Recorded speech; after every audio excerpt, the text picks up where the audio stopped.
Welcome to your 2052 Perfect League World Series coverage. I'm your host, DRC, and we've got a juicy matchup for you this evening. But first, how we doing, guys? I see MaxFire in the chat. MaxFire having the weekend of weekends. Look at this guy. He wins the PTMS, netting him 1 of 1. Ozzie Smith could sell it for millions on the auction house. Doesn't need to, though. He's going to use it as a weapon of his and has already deployed it once. He has won DLL with Mega Ozzie, and he took out one heck of a team in the first round of the playoffs. One heck of a team. Yeah, it was me. Yeah, it was me. I had my best week I've ever had in DLL. Ever. I've played in DLL for over a year now. I think I joined with them right around May of last year. And, you know, for the majority of the time that I'm not imperfect, I play in DLL. Now, this year I have showed more cowardice than other years. But I've probably logged, between last year and this year, a good 50, maybe 60 weeks in DLL, and none of those weeks were better than this one. I'm actually going to take a quick little stream detour here and show you guys. Whoa. Talk about a spoiler. Everyone pretend like you didn't see that. Yeah, so I'm going to share a little bit about my DLL season here as we preempt the Perfect League World Series coverage. Yeah, best year I've ever had. 111 wins. Now, MaxFire didn't exactly skimp by this year, as you can see from the standings here. He was a 101-win team. But the Naperville Nomads were having one heck of a season in DLL. 111 wins. My Tris Speaker was absolutely insane. Let's check him out for a second. Look at all the red ink on this page right here. Look at all of the red ink on this page. So Tris Speaker goes 363, 438, 642 on the triple slash. His WAR is an illegal 10.6. I didn't even know WAR could go that high. 55 doubles, 29 homers, 77 stolen bases. I had him leading off every game he was playing, and he drove in 121 runs from the leadoff spot. Holy cow. Tris God. Round of applause for my Tris. Round of applause. But it was all for naught. For anyone interested, here is the final DLL tree. The funny thing about my series with MaxFire is I had home field advantage, as the 111-win team often does. I lost both of the first two games. So quickly, I incinerate that home field advantage, cede it to MaxFire, and then some. But then I was able to go to Topeka and steal 2. So I'm 0-2 at home, but I'm in an even series with a winner-take-all Game 5 in Naperville, and it was not meant to be. Let's see what happened in that Game 5. I actually haven't looked yet. I've had quite the little Sunday here on my end. So I haven't seen, and it appears that what happened is that Topeka's Randy Johnson outwitted and outdueled my Sandy Koufax. Holy cow, Sandy. What are you doing with a 14 ERA in the playoffs? What is this nonsense? Look at these 2 playoff starts. 2 1/3, 7 earned, and then 4 2/3, 4 earned. Quick sell. Where's that button? Sell card now for 20. Nah, I guess we'll do that later. I think DishNet was asking how MaxFire did this season. Let's take a, not MaxFire, but Ozzie on MaxFire's team. Let's take a quick peek-see at him. Where are you, Ozzie? Here you are. So Ozzie with a 120 OPS plus, doing it with power, believe it or not. I shouldn't say power, I should say extra base hits. So of his 12 hits, 7 of them went for extra bases, including 1 over the fence. So 548 slugging. And then defensively, let's see how much ZR he was able to stack. So in 12 games played, he was able to stack 1.8 ZR. So he might be okay. Might be. We'll just have to let Perfect League be the determinant, because Ozzie Smith of the Topeka Defenders will be in Perfect League next week, barring a whale wooing Maxfire into selling it before then, which I don't anticipate happening. All right, enough about DLL. This is not the DLL World Series. This isn't the DLL retrospective. This is the Perfect League World Series, and that is what we're going to look at now. So let me get back in there, and we can set up this World Series tonight. And I do have a new toy. I accidentally spoiled it moments ago, but hopefully you all missed that. I do have a new toy that is associated with our hot seat. And that's going to make playing a little bit more fun, I hope. But let's set up this World Series first. All right, so we've got the Cartier Cutthroats going up against the Wayzata Trojans. Now, I believe the pronunciation of Wayzata is just that, Wayzata. I think that they were on an early Practice Makes Perfect League stream of mine, and I was saying Wayzata, and I was corrected. But if I am incorrect, please fill up the chat and let me know. We used to keep track of my mispronunciations. I like to believe I've evolved past that. Not really. But we shall see. Yeah, so which team should we start with tonight? Let's check out the Cutthroats first. Actually, what I'm going to do things a little bit differently tonight. Let's check out both teams side by side first.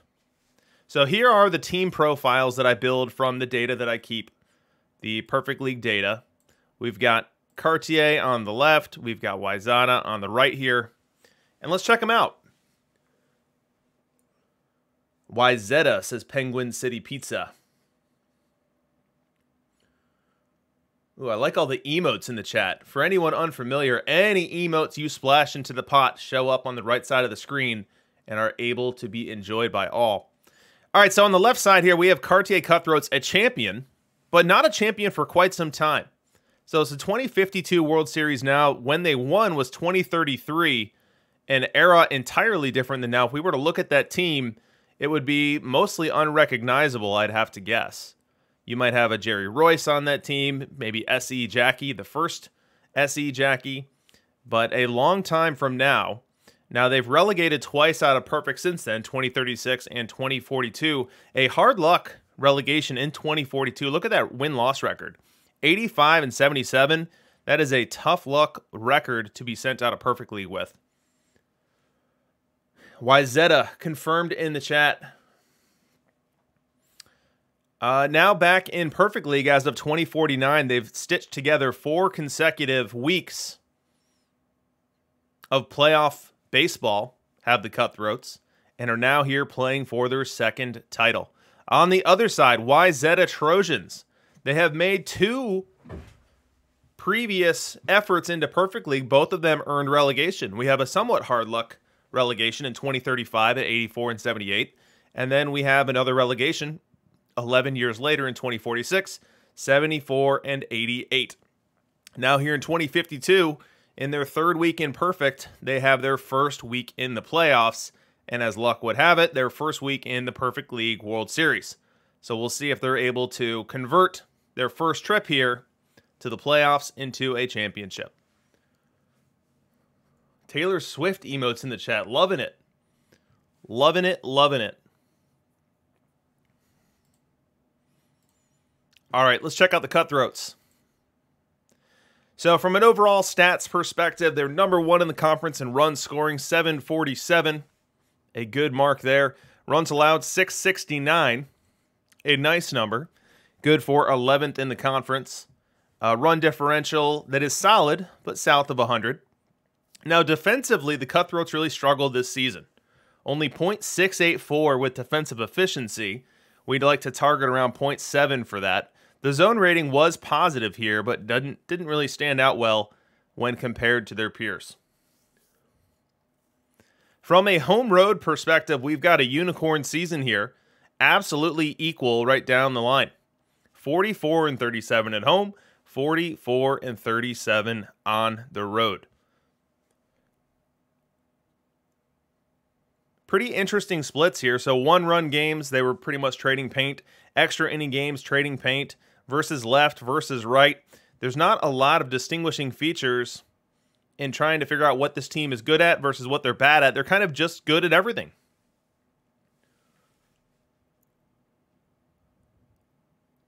Let's check out the ballpark.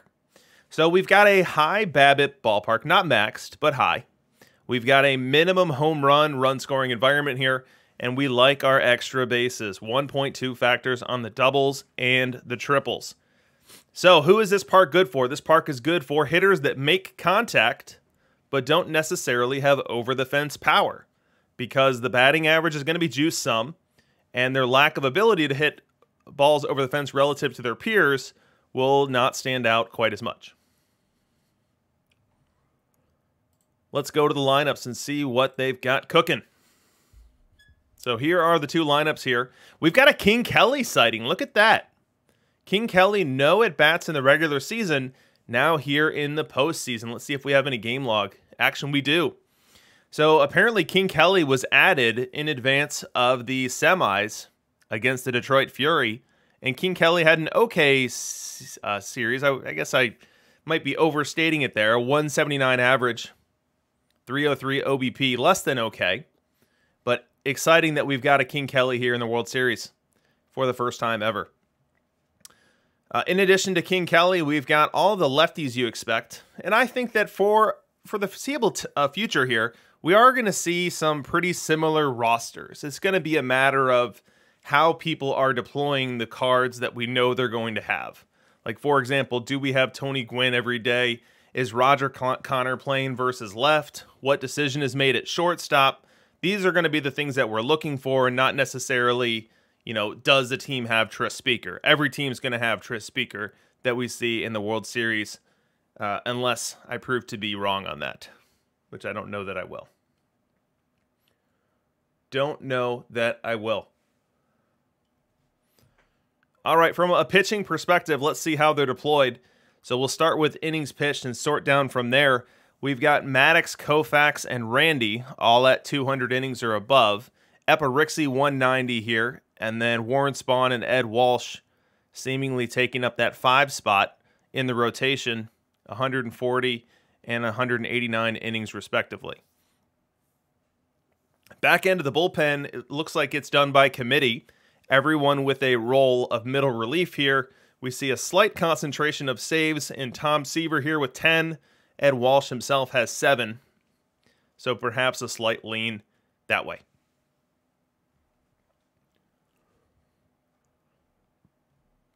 Let's take a look at the path. So the Cutthroats, they won round 1 against Piscotti Doesn't Know, 3-1. Round 2 against Sparrow and his main Whiskey Tango, 4-1. Round 3 against the Detroit Fury, 4-3.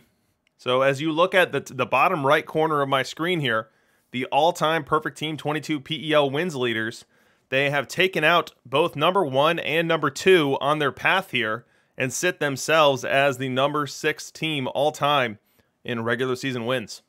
Creeping up on number 5 there.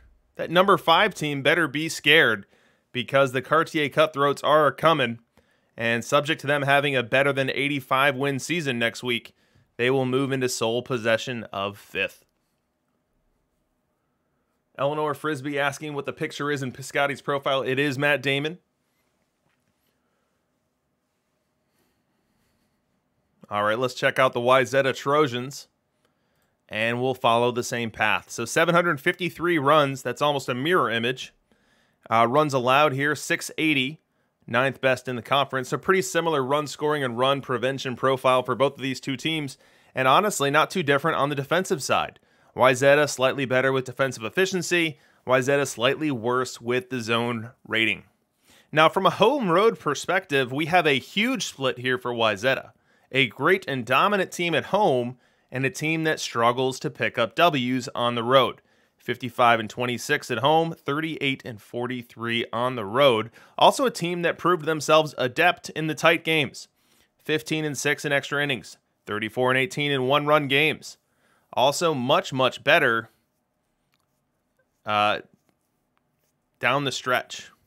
So 18-10 September, 6-0 October, getting them into the playoffs.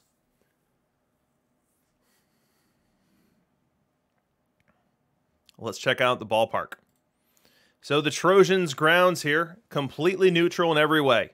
1.0 straight on down. Now we look at the build here. Let's see where we deviate. So we've got a Mike Trout in this build. We've got a Hank Aaron in this build. We've got Eddie Collins all the way down at the bottom of the versus right lineup. I find that interesting. Eddie Collins a mainstay towards the top of my versus right lineup, but certainly working for Wayzata to this point.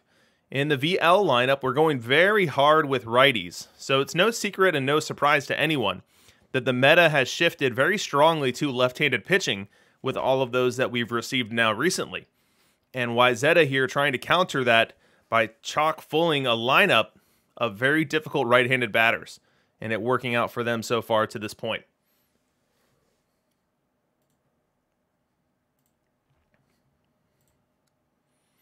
Let's take a look at the pitching. So the majority of innings here going to Maddox, Johnson, Koufax, all right at that 190 to 200 mark. No one really picking up a ton of innings, so Wayzata perhaps being careful and intentional about limiting the overall pitch counts here. Warren Spahn at 169, Epa Rixey 153, Clemens as the number one reliever out of the pen, 108 innings in a stopper role.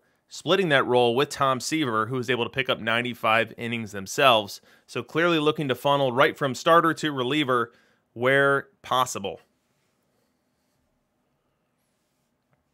Let's look at the path. So Wayzata started against the Adobe Acrobats, a BFF team in round 1, able to take that in a series that went the distance. Round 2, they took on RDT and his Colorado Expansions, able to prevail there in 6 games. And then the semis took 7, but they were able to dispatch the Washington Generals. Ludwig asking if both teams are lefty cheese. No, they are not. We have the Cartier Cutthroats as a neutral team, but inflated BABIP minimum home runs. We have the Wayzata Trojans here as a completely neutral build. Here is the Cartier ballpark for you one more time. They call it the Cartier Caverns.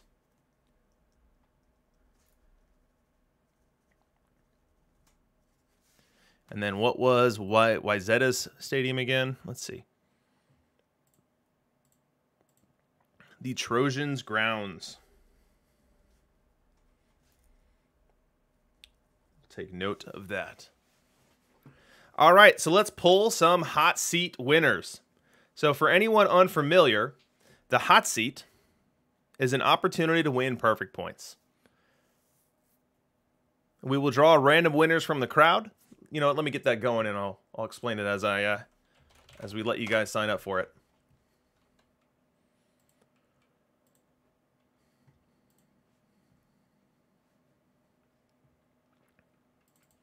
All right. Game 1. Game 2 winners is all we'll draw at this point in time. And we'll open that up right now. All right, so by typing !ticket in the chat, you will enter yourself. And we will draw 1 winner per game broadcast here in the World Series. And if you are the winner for your chosen game, for every home run hit, you will win 10,000 perfect points. There is no cap on them. The max we've had so far is 5. I'd love to break it tonight, and maybe we break it in the Wayzata Trojans ballpark. So many of our recent streams have had home run nerfed ballparks. Now we don't have that tonight with Chief Alinawek and his Wayzata Trojans, so perhaps we have an opportunity. But we need the long ball, and we need a lot of it. First time chat from Bringin' to Heat. Welcome in, buddy. First time chat from TW Moobsius. If you are new to the broadcast, would love it if you drop us a follow. Click the notification so you know when we go live in the future. We do these Perfect League broadcasts every Sunday evening. And then there's some surprise streams every now and then. We did one for the Franchise Heroes 3 drop, where we went on right after Chris, talked about those cards, actually interviewed Chris Jardine on that stream as well. And who knows what the future will hold. Maybe there will be more surprise streams as well.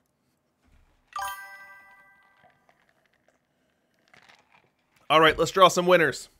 So last chance, !ticket in the chat. We will close the giveaway right now. Ooh, someone got in last second there. Maybe they're going to be our winner. So game 1 winner is Adosep. Game 2's winner is Roscoe 1978. My favorite Euro. So let's get Adosep up there in the hot seat. And I've got a little surprise for when we get our first home run this evening. Hopefully we don't have to wait too long for it. All right, we are 4 minutes away from having a sim to jump to. Now, one of the things that we do in addition to just looking at the ball games and narrating them play-by-play perspective is we look at Perfect League data. And I said it last week, and I'll say it again now. I think that the most interesting data we've had all game cycle is that which we're going to share this evening. We got a ton of new cards, a ton of new powerful cards dropped into the meta on Thursday of last week, and this was our first opportunity to get a full week's data on them to figure out who is must-have, who thrives in what circumstances, and who needs to be a part of your perfect team going forward. So we will dig into the data. We typically do so during the travel periods of the series. So in between games 2 and 3, in between games 5 and 6. So we'll get to as much of that as we can here tonight.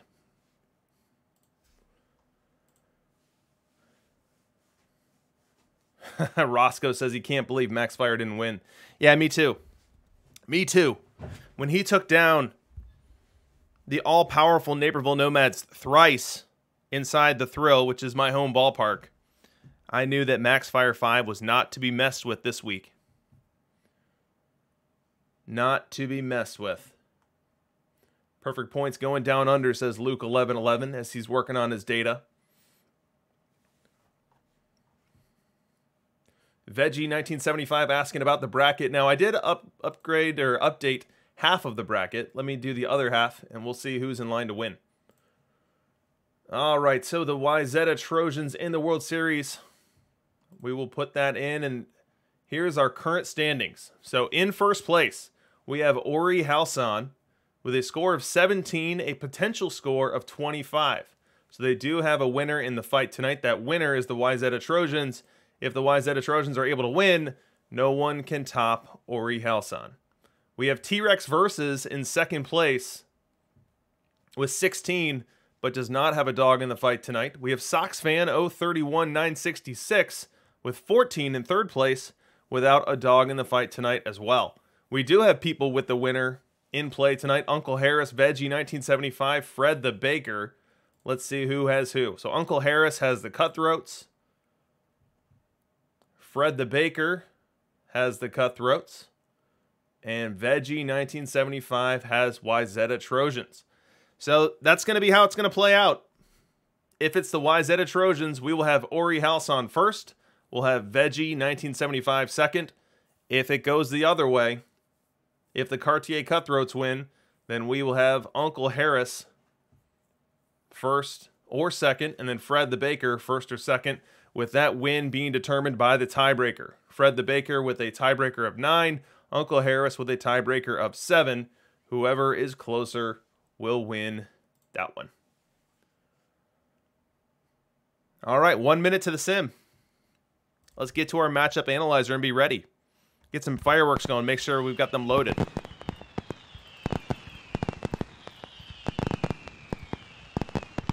You know, one thing that I'll share before we get started here is a phenomena that we saw this week that we haven't seen yet in this game cycle, and that has to do with pitcher handedness. So let me resize this so you guys can actually see it.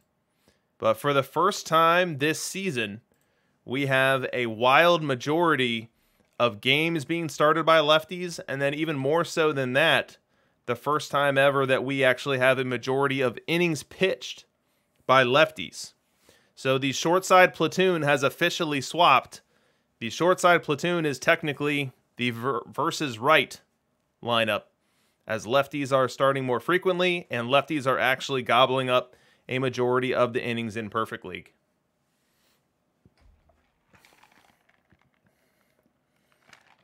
Can't say it's a surprise when we look at both the hitters that we got as well as the pitchers. Like, from a stat perspective, the Roger Clemens card, not that different than Eparixi, not that different, but not going to be able to perform that well because of the power of the lefty hitters that we have. So with all of these lefties being in a lot of same-side lineups, You have to throw lefty pitchers at them, or else you're putting yourself in a really tough spot. Ada Sepp talking about Roger Connor. I think Roger Connor's really interesting. So Roger Connor, a switch hitter. And if the majority of innings and starts go to left-handed pitching, it really takes a bite out of what Roger Connor's going to give you. It's either going to keep him out of the lineup more frequently, or it's going to limit his overall impact for you. Neither of those being a good thing for you.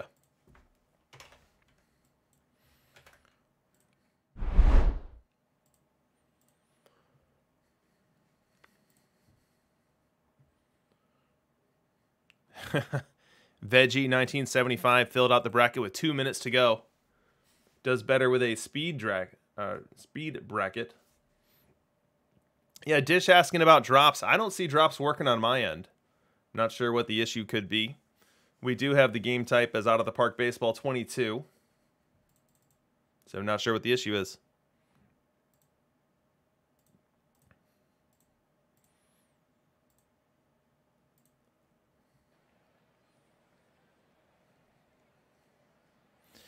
All right, we have got the game underway. Let's get our matchup analyzer at the ready here. For anyone curious, this matchup analyzer you see in the bottom right corner of your screen is Observe Statistics. Now, typically what I put in this Observe Statistics is the trailing 3 weeks.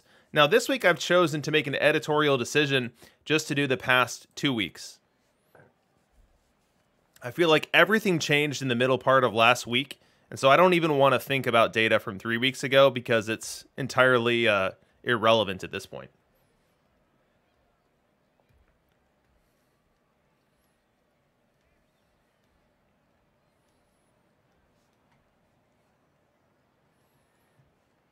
All right, so we'll get started here. The Wayzata Trojans throw out Randy Johnson to start this series off. He'll face Paul Hines to get things started here tonight. We've got Ada Sepp in our hot seat. Any home runs equal 10,000 perfect points. Let's hope for a boatload of them. 0-2 count.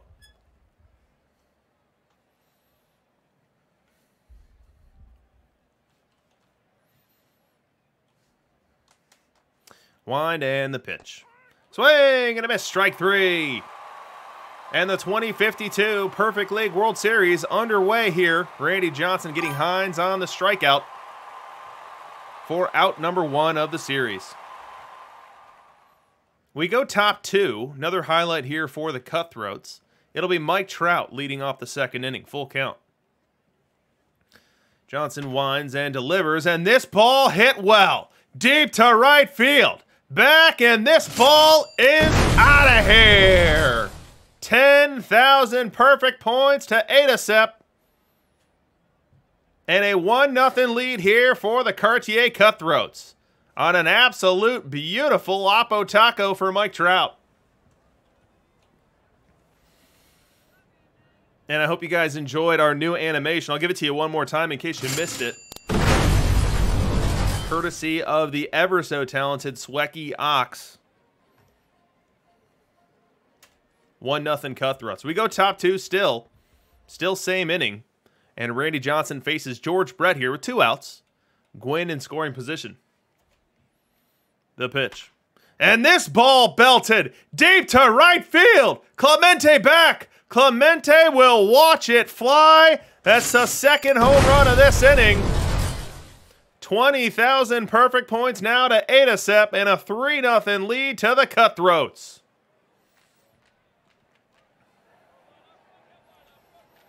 We go bottom 4, time for the Trojans to get back into this ballgame. They trail by 3, but have their leadoff man aboard in Willie Mays. Nap Lajoie steps in. 3-0 count on him. The pitch from Koufax, swinging away. Could be 2 to second, 1 to first, double play. A questionable decision to be green-lighting the 3-0 pitch there for Lajoie. And he lines into a 5-4-3 double play. Started at the hot corner by Fire George Brett. We go top 8. Big time fast-forward time warp in this one. And the Cutthroats looking to add some insurance runs to their 3-0 lead. They have Mike Trout in the box as the Wayzata Trojans have one of their stoppers, Roger Clemens, in this ballgame. Wind and the pitch. Line drive left field. That ball's going to go to the wall. It'll be extra bases for Trout. He rounds first, heads on into second. The throw will be late. It's a slide-in double for Trout, and an opportunity here in the 8th for the Cutthroats to pad that 3-run lead. Pad the lead they do. The Cutthroats do add one. They are now leading 4-0 as we go to the bottom half. The Wayzata Trojans, quiet for the majority of this game, have an opportunity here in the 8th. They've got 2 aboard, 1 away, as Hammer and Hank Aaron steps into the batter's box against Corbin Burns.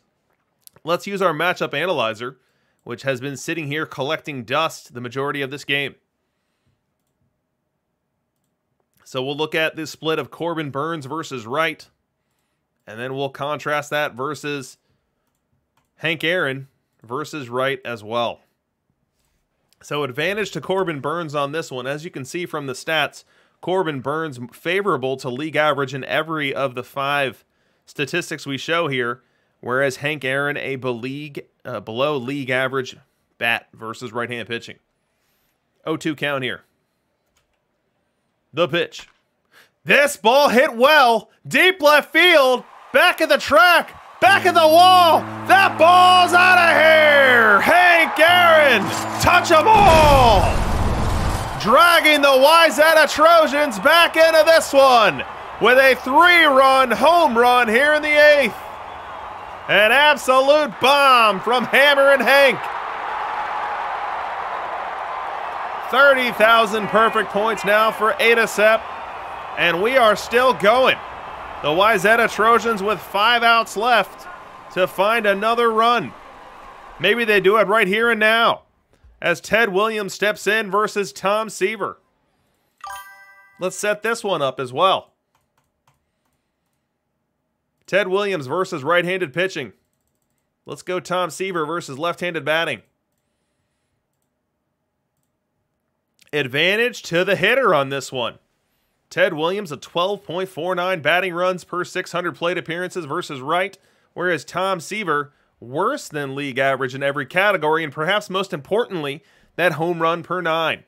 If you're a Wayzata Trojan fan, you're rooting for the long ball right here and right now. 0-2 count. Seaver winds. Delivers. Swing and a miss. Strike 3. Seaver goes to the sinker and straight up overpowers Ted Williams. Gets a big strikeout here in the bottom half of the 8th. But not before the Wayzata Trojans do collect 3 runs. We will head to the 9th inning in Game 1 of the 2052 Perfect League World Series with the Cutthroats 4 and the Wayzata Trojans 3. And we've got the ever-popular Ted Stinks movement in the chat here. A hot topic of debate on the Out of the Park Discord, with those rallying against and for Ted. And we have C. Whitman jumping in to defend Ted's honor as we speak. The battleground continues and moves from the Out of the Park Discord to the DRC Twitch channel. Keep it civil. Bottom of the 9th now, so the Cutthroats unable to add to their lead in the top half. They now have to protect a 1-run lead in the bottom half. Starting off the inning will be a softer matchup here. Avon Rodriguez versus Seaver. Good matchup for Seaver to come out of this one with the first out of this inning. 0-2 count. Wind and the pitch. Swing and a miss. Strike 3. Tom Seaver goes to the off-speed here. And not what Avon Rodriguez was expecting. He saw Seaver go heater versus Ted to end the 8th. Was looking like he was geared up for something like that. Well ahead of this 80-mile-an-hour changeup. Now the first out of this 9th inning captured by the Cutthroats. 1 away now as Arky Vaughn steps in. Full count on him. Seaver rocks and fires. And that is outside. Seaver unable to get the call on the outside corner, and that'll be a 6-pitch walk here for Arky Vaughn, representing the ever-critical tying run here in the home half of the 9th.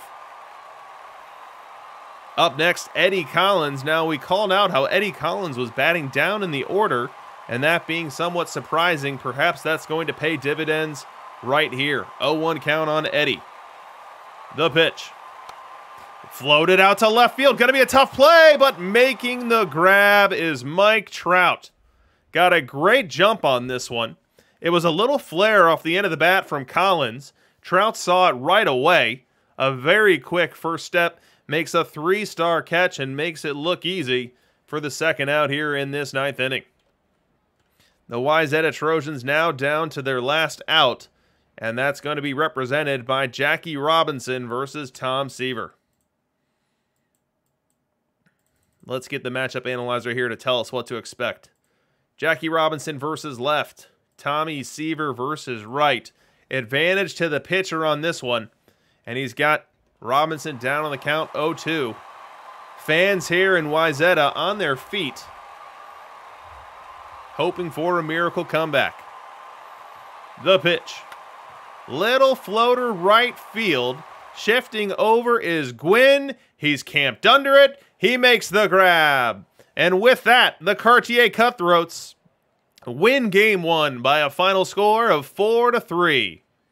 In so doing, they take home field advantage, and they take a big opportunity into Game 2. Some road fireworks for the Cutthroats.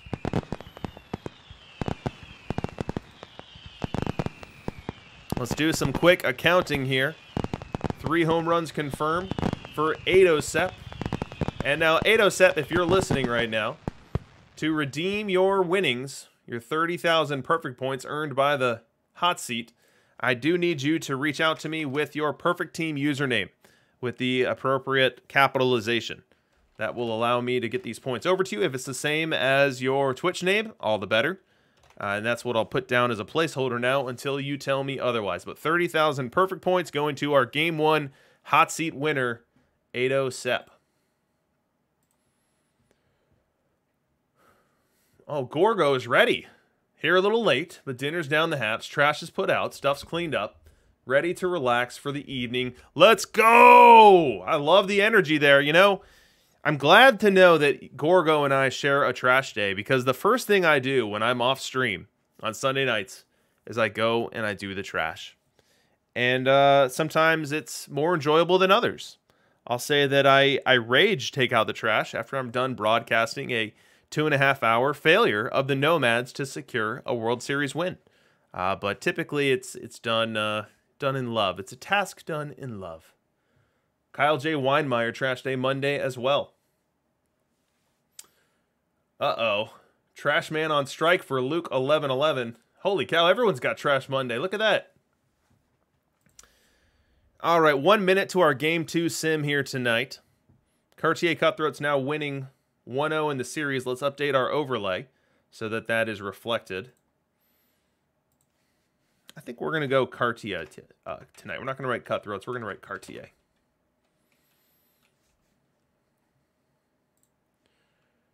There we go. 1-0 series lead.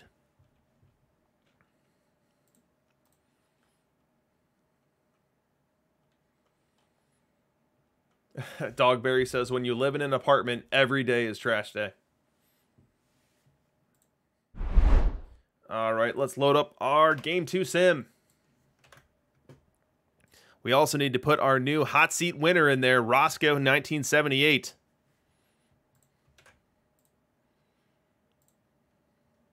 Looks like the sim not quite ready yet. Let's see what else is going on in the chat. We've got Hitman saying his trash day is Tuesday and Friday. Holy cow, Hitman. How much trash are you producing? A double trash day? Incredible. If I had 2 trash days, maybe my trash wouldn't go out and be brimming out at the top of it. Hero Driver used to be on that Tuesday, Friday. Chess Safari checking in. What's going on, Chess? Hitman attributing the high New Jersey taxes to the double trash day. All right, let's see if our sim is ready for us now. Ooh, sim is angry. The sim is saying, nope. Not ready for you. Even though we're a minute past. Should be good. Here we go.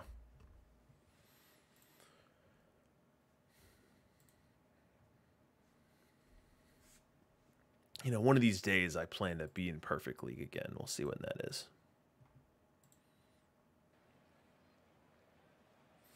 Josh 127 saying, what's the hot seat surprise? I heard there's a surprise. I just teased it right there. We got a new animation.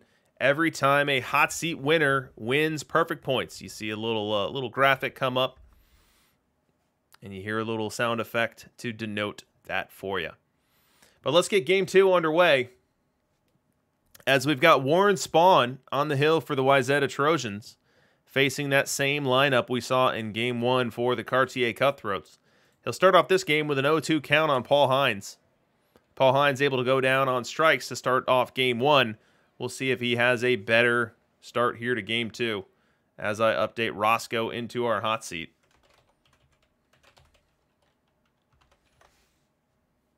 Wind and the pitch.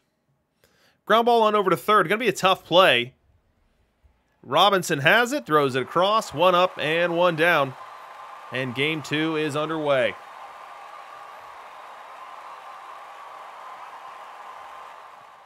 We go bottom 3 and an opportunity for the Wayzata Trojans to strike first in this one. They've got Lou Boudreau, who's seen his auction house value nearly double over the past couple of weeks. On first base as Eddie Collins steps in to take his hacks. 2-1 count on Eddie. The pitch. This one floated out to right center. That could split the gap, and it will. Lou Boudreau, a slow runner, off to the races. On his way to third. Will they hold him there? Yes, they will. That's a double for Eddie Collins. Runners will now be at second and third as the lineup card flips over. And new Jackie Robinson steps up. Big opportunity for the Trojans here early in game 2. 1-2 count on Jackie. Fans on their feet, the pitch. This one floated out to center field and down. Boudreau scores. Around third is Collins. He'll try to score the play at the plate. In time. In time. Tres Speaker comes up throwing. Throws a strike to Avon Rodriguez, and Rodriguez is waiting there for Eddie Collins to slide right into the tag. An RBI single for Jackie. 1 run does score, but Eddie Collins makes out number 2 at home plate. Running in Molasses Collins, as Hero Driver 68 accurately noting in the chat. That will spell the end of the Wayzata rally in the 4th. We now go to the top of the 5th, and the Cutthroats will look to get to work. We have Warren Spahn on the mound and Nap Lajoie at the plate. Now, we haven't seen a ton of Nap, and frankly, Nap's data was one of the ones that I was more interested to see this week. So let's take a peek at how he's doing versus left. And the answer is not good, guys. Not very good at all. So here's Warren Spahn versus right. Here's Nap Lajoie versus left. If anyone remembers PT21, Nap Lajoie was an impact bat versus left and frankly could hit pretty well versus right. So far in 6,000 plate appearances, Nap Lajoie not getting it done versus left. A low average, low OBP, low slugging, killer trifecta there for a below league average versus left bat. As we've got Newt God subscribing in the chat. That is now 7 consecutive months of support from Newt God. Really appreciate it, man. People like you make this thing tick. So thank you very much. Full count here for Nap Lajoie. The pitch. Swing and a miss. Strike 3. Warren Spahn goes to the screwball. The Scroogey. 67 miles an hour. Good enough for deception of Lajoie. And the first out in this 5th inning. As Tycho Lure subscribing as well. 2 months in a row there, 5 months total. Thank you very much. Now 1 away for George Brett. 1-1 count on him, the pitch. This one is laced into the right center field gap. Roberto Clemente gives chase, tracks it down, throw to second. Not going to be in time. Scoring on the play is Trout all the way from first. And we now have a tie ball game. Next up, Tony Guin. The pitch. Line drive, base hit right field. George Brett on his horse. Around third. He's going to try to score. The throw from Clemente. Play at the plate. Safe! George Brett able to slide around the Pudge tag. And that's the second run in this game. The Cartier Cutthroats have taken the lead. With that, we fast forward to the bottom half. Now we have Nap Lajoie batting against Greg Maddux. Wind and the pitch. Lajoie floats it out to short, and that's going to get down. A little Babbitt monster single for Nap Lajoie, biting Greg Maddux here to lead off the fifth inning. Next up, Pudge Rodriguez, an extremely tired Pudge Rodriguez, as you can tell from his stamina bar in the Wayzata lineup card. 1-2 count on him, the pitch. Ground ball to short, could be two. To second, one. On to first, not in time. Pudge able to beat out the play. It's going to prevent the double play, but now a tired Pudge has to run the bases. One away. Now two away. Pudge out at second base as Eddie Collins steps in. We've got Maddux versus Collins here. Let's set up the matchup with our matchup analyzer. Greg Maddux versus left. How about fast Eddie versus right? So Eddie Collins, you know, I got to be honest, this versus right split is less than what I would have expected. He's got a very nearly perfect profile with high contact, high gap, high eye, high avoid, low power, but we don't really mind that because of the Babbitt boost we get with it. But only 5.3 R positive bat R. A little surprising here for Eddie Collins. Strongest attribute being that OBP. Now full count here in this spot. The pitch. Swings at it, floats one out to short. Boudreau backs up a little bit and drops the ball. Boudreau backs up, can't find it. An odd and embarrassing error there for Lou Boudreau on a can of corn. Little floater off the bat of Eddie Collins. This fifth inning will continue. Avon Rodriguez not hustling on the play. This ball was in the sky for a good 6-7 seconds, and Pudge clearly and lackadaisically not hustling on the play, expecting it to be caught. It is not caught, and Pudge unable to score on it. The lineup card does flip over. The inning does continue, but Wayzata will still need a base hit here to score in the fifth, and they do not get it. You do not get it. So we go to the bottom of the seventh. Still in the game here for the Cutthroats is Maddux. He's pitching to Nap Lajoie. Now we saw Nap versus left. It wasn't pretty. I have to imagine versus right, it's not going to be much better.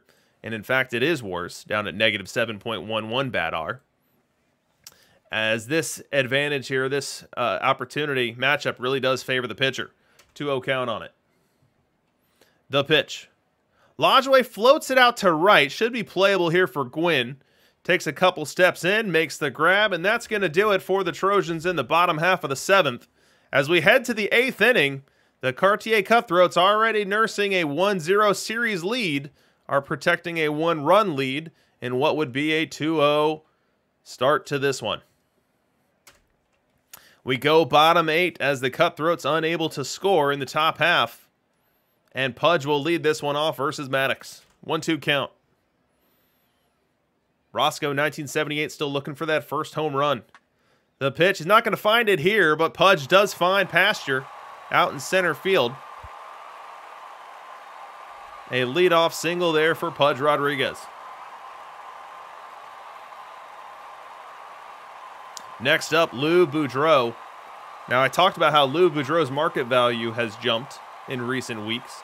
Let's see how much the bat is supporting that jump. So versus left, Boudreau at a solid 6.65. Versus right, we see -7. Versus right is what's in play here tonight. 1-1 count here, the pitch. It's a bunt. Boudreau gets down the bunt. Throw on over to first in time, but he does do the job of the sacrifice bunt as he advances Pudge Rodriguez up to second base. Now, with that run being so critical, will the Trojans sub out a tired Pudge Rodriguez It appears that they will not. 1-2 count on Eddie Collins here with one away. The pitch. Swing and a miss. Strike three. Greg Maddux, not known for his swing and miss stuff, taps into it here in this plate appearance. A beautiful diving sinker in this 1-2 count that Eddie Collins, despite his strong contact profile, not able to foul this one off. The at-bat ends. And that's the second out of the inning. Next up, Ted Williams. Ted Williams, a hot subject of debate in the chat, in the Discord. Perhaps he can settle some of it right here. The Wayzata Trojans need a hit here. They are running out of outs. They've got 4 outs left to score 1 run. They do have a runner in scoring position and a power-hitting Ted Williams up at the plate. You see from the matchup analyzer that Ted Williams is hitting for a lot of power. 452 slugging percentage, his strongest attribute, a 12.49 positive bat R versus right-handed pitching, and that's the type of matchup he has here tonight. The pitch. Line drive up the middle. Caught by Lou Boudreau. That will end the inning, end the threat, and push us to the 9th inning. Cutthroats 2, Trojans 1. Bottom 9 now. Cutthroats unable to add to their lead, and wouldn't you know it, the Trojans put their leadoff man aboard. Mike Trout has worked his way on as Greg Maddux going to try to finish this one himself. He'll face Roberto Clemente as the second hitter in this inning. We'll take a look at Clemente's numbers versus right-hand pitching. A .250 hitter, but low OBP, low slug as well. He's got a 2-0 advantage in the count, looking to get a cookie here from Maddux on this one and do some damage to it. The pitch. Line drive up the middle, a base hit. Mike Trout around second, he'll stop there. Wayzata Trojans cooking with gas here in the 9th. How much longer will the Cutthroats stick with Maddux as the leverage index on this one going through the roof? And look at this. Willie Mays works a 4-pitch walk to load him up, and we are now tied in this one. Mike Trout has scored, Hank Aaron is aboard, and now the Wayzata Trojans are Roberto Clemente 90 feet away from walking this game off.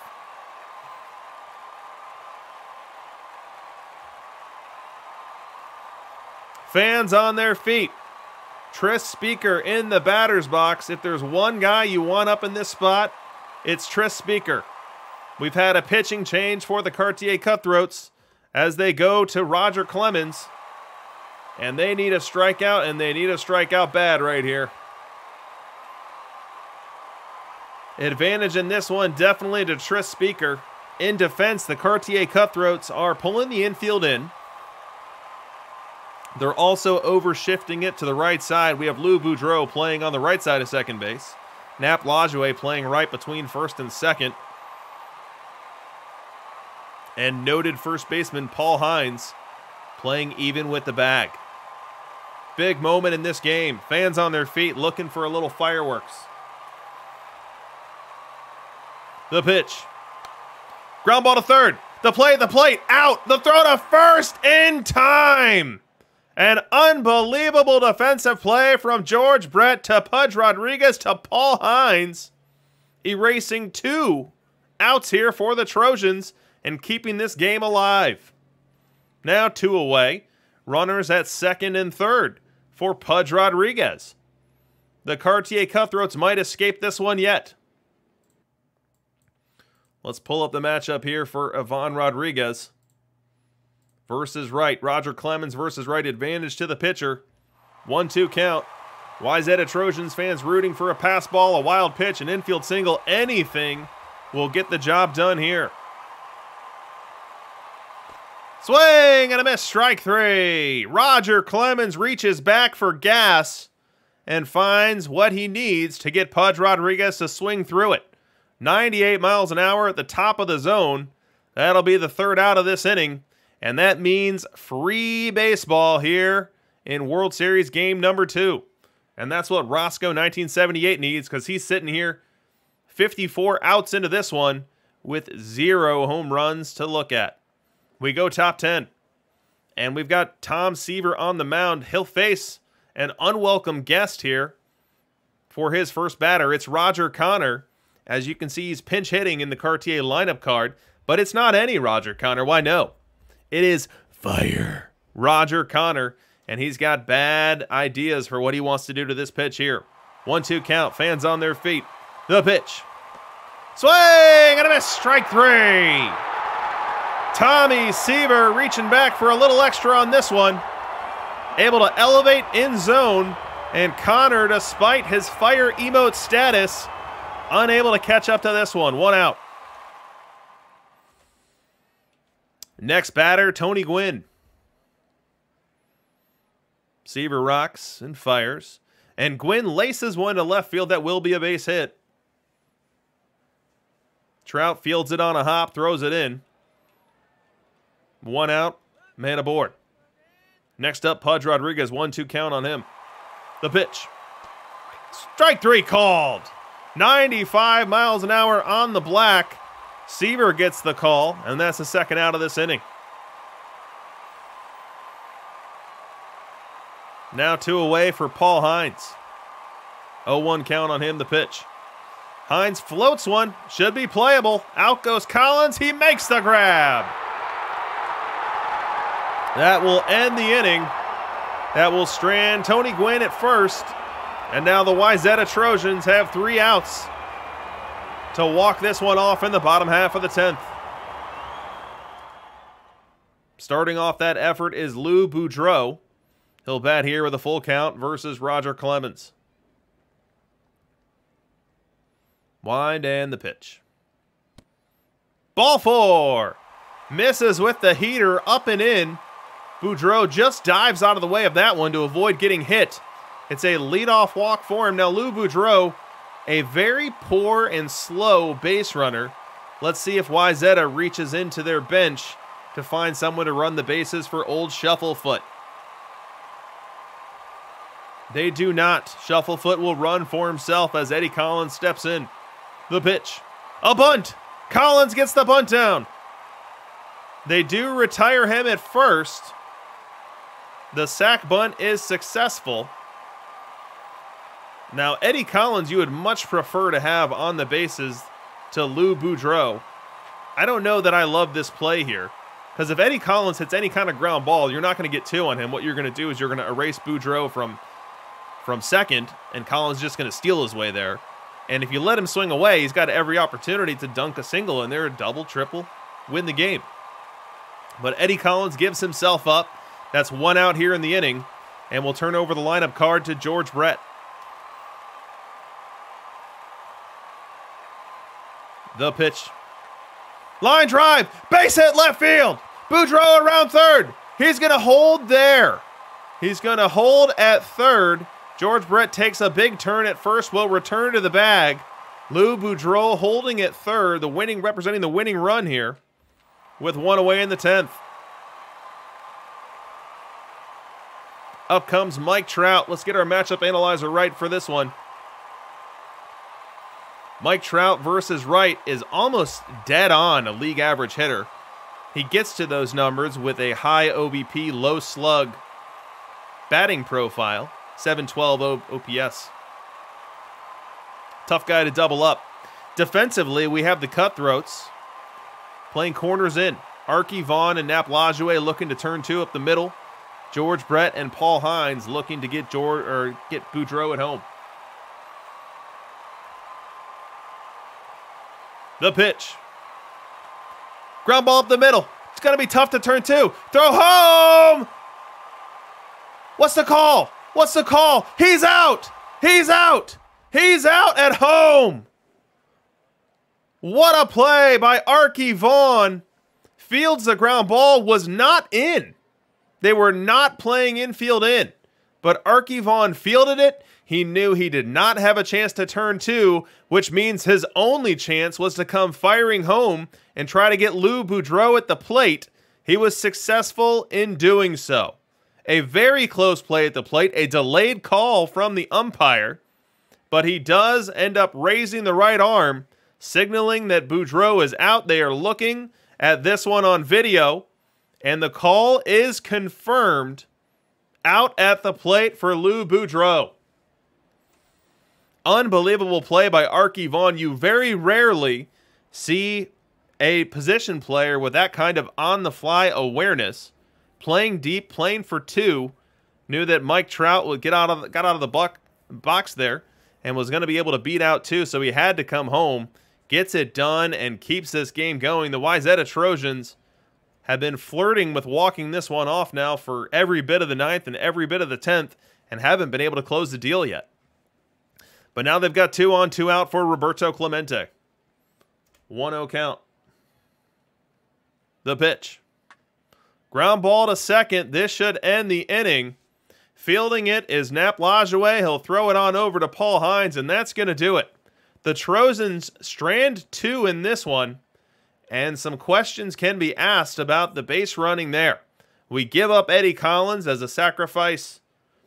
On a sacrifice bunt, we don't pinch run for Lou Boudreau, and Boudreau's wheels end up being the reason that they were not able to score on Mike Trout's ground out fielder's choice to the shortstop position. This game will continue into the 11th.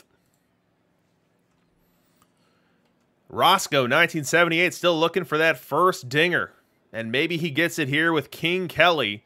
King Kelly's first highlight ever in a Perfect League World Series game. He'll face Tom Seaver. Full count on him. Wind and the pitch. Ball 4. A leadoff walk for King Kelly.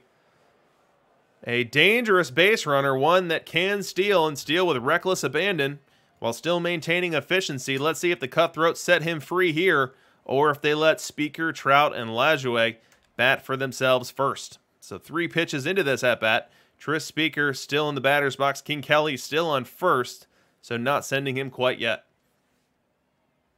1-2 count to Speaker. The wind and the pitch. Fly ball right field. Making the grab is Clemente. It's 1 away.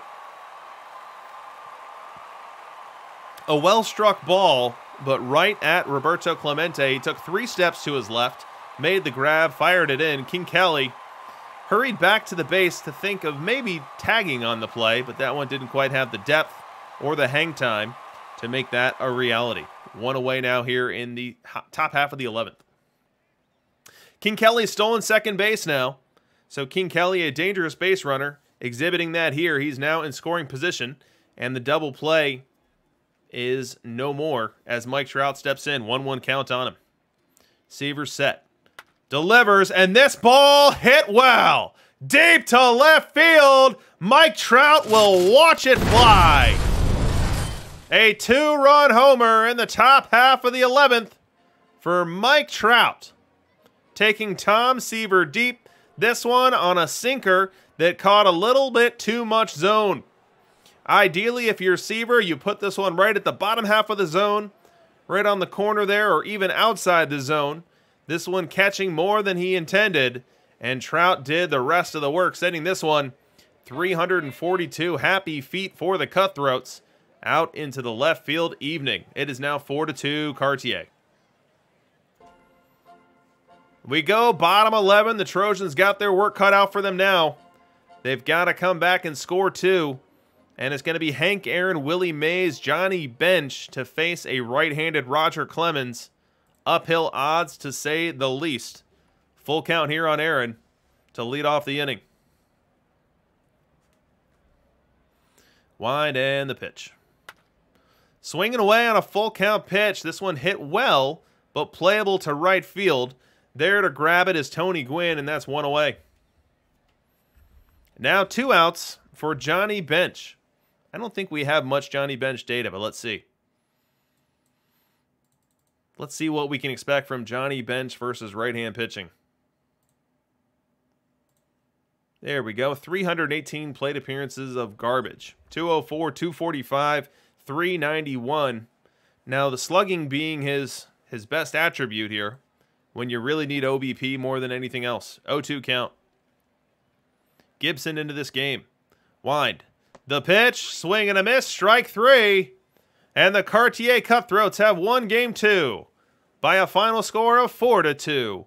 Now taking a 2-0 series lead will give them their road fireworks that they've worked so hard for. And they do their famous interpretive dance out in front of home plate with Mike Trout as the ringleader, earning it as he hit the game-deciding 2-run homer in the top half of the 11th. So 10,000 perfect points going to Roscoe, 1978.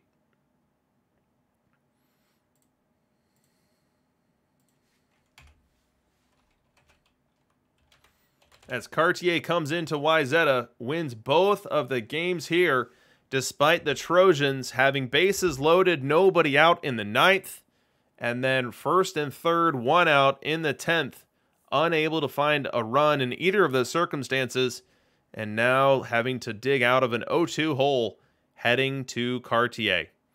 As we look at the box score, we see Wayzata's Warren Spahn with a great outing here. Turned it over to Tom Seaver, who wasn't bad in relief, just victimized by that Mike Trout home run late in this game as he was up above 50 pitches.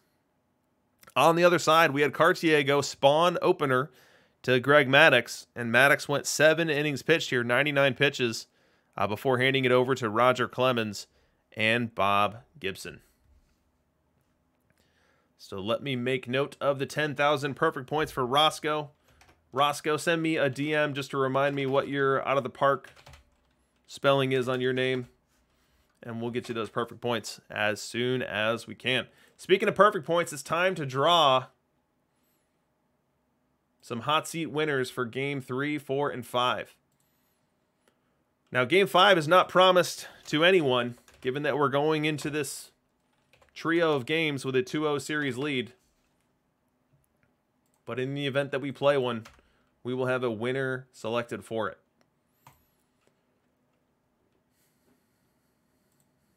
There we go.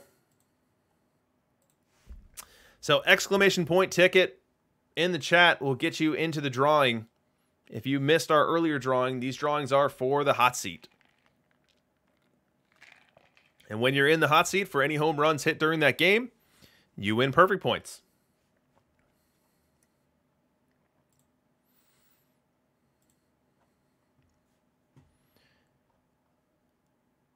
So we zoom out here and we can see the 2-0 series advantage as we shift to Cartier's high BABIP ballpark. Both teams showing Epa Rixey as the probable starter.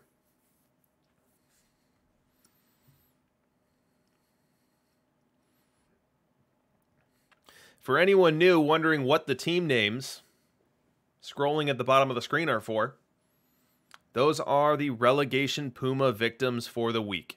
So in Perfect League, if you do not make the playoffs, you do not remain in Perfect League. Instead, you are eaten by the Puma, and that Puma sends you on a one-way ticket to Diamond.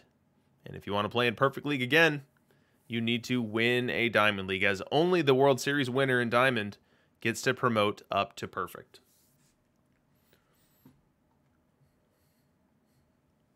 Again, for anyone new, if you could drop us a follow, we are getting dangerously close to a milestone on the followers. We're at 834 now. I'd love to see us at 1,000. That'd be pretty cool to have 1,000 different people getting a notification every time we go live with one of these World Series. So if you're not a follower yet, smash that button, hit the notification icon so you know when we go live. And we typically do have drops. I'm not sure what's going on today. On my end, nothing is different than normal. So I had every expectation that we would have drops. So not quite sure what's going on there, but in all likelihood, a Twitch thing that'll resolve itself once they take a peek at it. All right, let's draw some winners. Game 3's hot seat goes to Ori Halson, 78. Game 4's hot seat goes to Veggie, 1975, who is in line for some perfect points in the bracket challenge. And Game 5's hot seat goes to Slippy Foots. So Slippy Foots has to hope that the Wayzata Trojans are able to steal at least one of Game 3 or 4 to extend this series to a Game 5. Let's go ahead and get Ori Halson into the seat. There we go. And we'll close down the giveaway.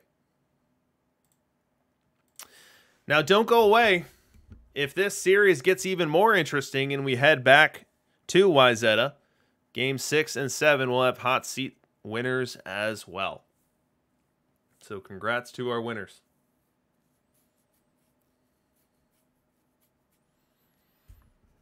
Yeah, this stream is on a little earlier than expected, given that we had daylight savings time. So the entire playoff tree got started an hour earlier.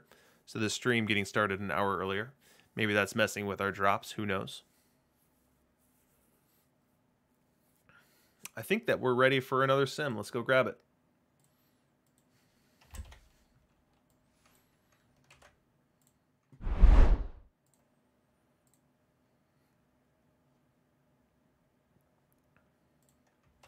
So I should know this. Off the top of my head, I don't. How many two-time winners of Perfect League do we have? We've got Doc. Do the Everett Aqua Sox have 2? You know, I go 2 weeks out of Perfect League, and all of a sudden I lose my mind.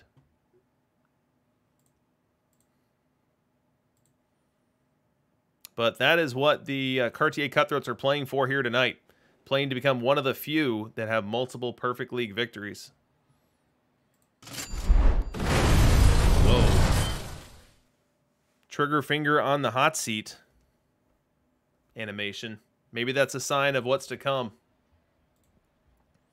Oh, Diamond City Taurus, says Gorgo. You're absolutely right. Diamond City Taurus victimizing both me and API. Definitely a two-time winner. All right, let's get started. Ori Halson in the hot seat. We are in Cartier Cutthroats Ballpark. The Cartier Cutthroats Ballpark is a high BABIP ballpark. Contact is rewarded. Batting averages are floated. And in addition to that, extra base hits are floated as well. Doubles and triples happening at a rate 20% higher than a neutral ballpark. The trade-off being home runs. Home runs are nerfed down to the minimum allowed at 0.9. So how many long balls will we see in this one?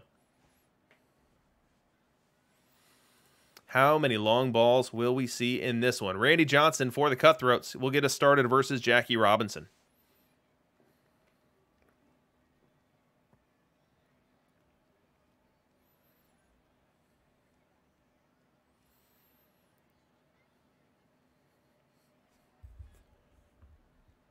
Wind and the pitch. Floated out to right field. That's going to be a base hit to lead off this game. Jackie Robinson starting us off with a single. Nothing doing the rest of the first, and we actually time warp all the way to the bottom of the 5th. And here the Cartier Cutthroats will send up Paul Hines playing first base versus Epa Rixey. Wind and a pitch. This ball belted deep to left center into the bullpen. An absolute bomb off the bat of Paul Hines has untied this one and given the 2-0 series leader a 1-0 game advantage here in the bottom half of the 5th.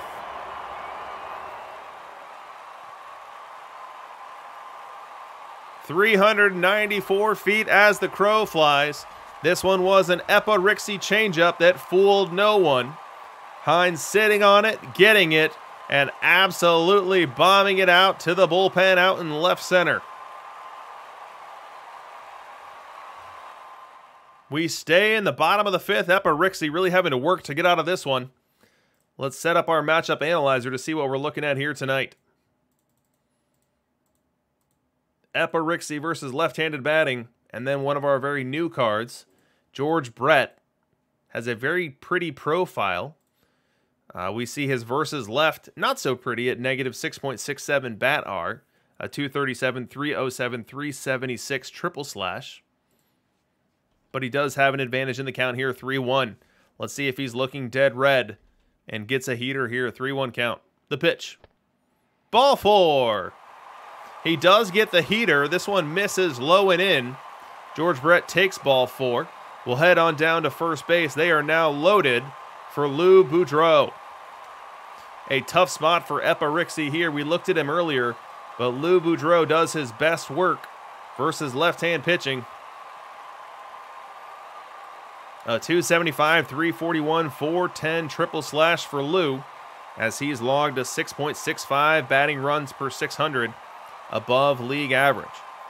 Here to set up this pitch, we've got a full count. We've got 2 outs. Trout, Speaker, and Brett on the bases will all be in motion on this one, as the Cartier Cutthroats have a huge opportunity to blow this game wide open. Rixey comes set. Delivers. Swing and floated out to left center. Going to be a tough play, but Trout coming in, and he makes the grab. Epirixie able to avoid further damage. Strands the bases loaded here on the Boudreau fly out to Mike Trout in left field. We'll head to the 6th inning. Cutthroats 1, Wayzata Trojans 0. We go top 6. Wayzata Trojans looking to even up this one. Randy Johnson will be pitching to Eddie Collins, batting in that 9 hole. 0-2 count on him. Wind and the pitch. This one crushed down the right field line. That's going to go all the way to the wall, and fast Eddie Collins is out of the box hustling. He'll get to second with a stand-up double, and will now represent the tying run in this inning, in scoring position to lead it off. Still top 6, now 1 away, and Mike Trout steps in. The pitch. Ground ball to short, playable.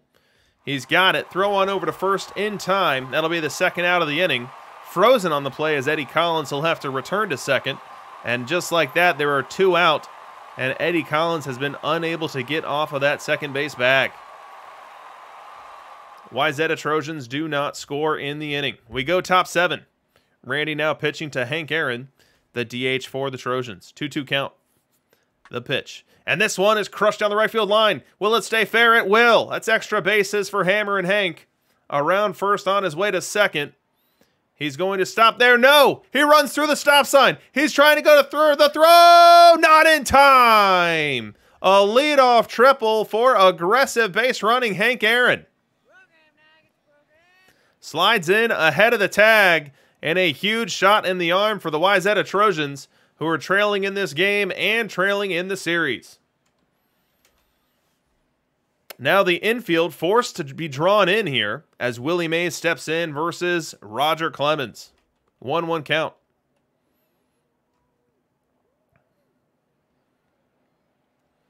The pitch to Mays. Fly ball right field playable. Is it deep enough to score the run? Clemente's got it. He makes the grab. The throw to the plate. Here comes Aaron. There's going to be a play. He is safe. Safe. Safe. Hank Aaron slides in ahead of the tag. Gets home plate before Pudge applies.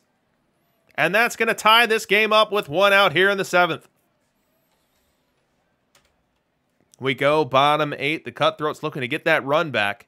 Put themselves back in the catbird seat in this game. They've got their best hitter, Tris Speaker, stepping in here with nobody out and nobody on. Full count. Rocket winds and delivers, and that's going to be low. A leadoff walk for Speaker as Clemens misses low on this one. On the 6th pitch of this at-bat, Speaker battled, able to earn himself a free pass. Now, George Brett steps in. 2-1 count on him, the pitch. This one floated to right field. Going to be a tough play, but shifting over and making the grab is Clemente. That's 1 out in the inning. Retreating to first is Speaker. Now, Speaker, a great base runner. Will we see him in motion in this sequence here now? Lou Boudreau stepping in. Now, wait a minute. That's Roger Connor's music. And Connor steps in to the delight of the Cartier home fans, and will take this plate appearance for Lou Boudreau. So we go from Lou to Roger Connor. Roger Connor versus Wright. Let's get Roger Clemens, as we've got a classic Roger v. Roger at bat here. And do note, this is not any Roger Clemens. No, this is fire. Roger Connor. And he steps in. He's down on the count 0-1. He is a dangerous, dangerous hitter versus right-hand pitching. And that's exactly what the Cutthroats are looking for here. Late in Game 3, the pitch. Ground ball up the middle. Could be 2 to second, 1 to first. A double play. Roger Connor in pinch hit duty hits into the 4-6-3 that ends the inning. Dishnet asking what Roger Connor's wrestling entrance music would be. That's a good question. I think it might be similar to Ultimate Warrior's music. Just the drums. What is it? It's not the snare. You guys know what I'm talking about. Whatever that drum is that makes that high tss, tss, tss, tss noise. That's what I would play. Romana Day saying he was indeed dangerous. To that rally, at least. Josh 127, very anticlimactic. All right, we go top 9. Still tied in this one. We had extra innings in Game 2. Are we headed for that same fate in Game 3? Corbin Burns looking to do his job to keep the Trojans here at 1. He'll start off this inning versus Mike Trout. 1-0 count.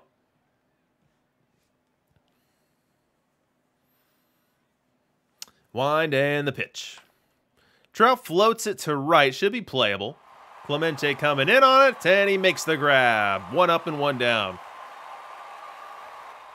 Now 2 outs in the inning for Hank Aaron. Corbin Burns still dealing. The wind, the pitch. Aaron bloops this one. Who's going to grab it? Racing in from first is Paul Hines. He makes a beautiful play right around home plate. That's going to be a 3 up, 3 down inning for Corbin Burns, and give the Cartier Cutthroats a chance to walk this one off to a 3-0 series lead in the bottom half of the 9th. Starting off their 9th inning is Eddie Collins, batting out of the 8-hole. 1-2 count on him as he faces Rocket Roger Clemens, the pitch. Fly ball on the infield should be playable. Who's going to grab it? Shifting over is Collins. He'll cede to Jackie Robinson, who puts the squeeze on it. That's 1 up and 1 down. Gorgo helping me with hi-hat cymbals is the word I was looking for the component of drums that does that sound I was talking about. And now 1 away. Next hitter is Avon Rodriguez. We'll get our use out of the matchup analyzer for this one. Avon Rodriguez, not known for his bat, he's known for his glove and his ability to help pitchers reduce their ERAs. And he is in a matchup here that's not to his favor. Avon Rodriguez only a 639 OPS. Roger Clemens, you see he does his best work versus right-handed batters. So a tough matchup here for the Cartier battery mate. 0-1 count, the pitch. This one, line drive right center field. That could get down and split the gap, and it will. Pudge around first. He'll have second easy. He pulls in and applies the brakes. It's a 1-out double for Pudge. Representing the winning run in scoring position as the Cartier lineup card flips over and King Kelly and Paul Hines chomping at the bit. Here's King Kelly. I am guessing we don't have a single at-bat of King Kelly in perfect, and we don't. King Kelly, this is his first postseason, his first instance of him being in perfect league, and has an opportunity to win Game 3. 2-2 count on him. Fans on their feet. Clemens. The pitch. Ground ball up the middle. Going to be a tough play. Charging it as a shortstop. He makes the play. He has nowhere to throw it. Lou Boudreau, old shufflefoot, got to it as quick as he could. By the time he picked it up, he thought better than to try to throw out the speedy King Kelly. It's going to be an infield single. Taking third on the play is Pudge. Still represents the winning run. Now represents it 90 feet away. 1 away for Paul Hines.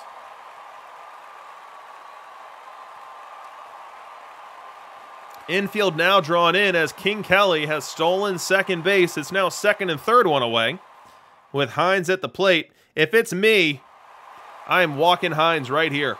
I would rather face Roberto Clemente with corners in, playing for 2 up the middle, a less dangerous hitter than this matchup here. But then you risk walking in the winning run.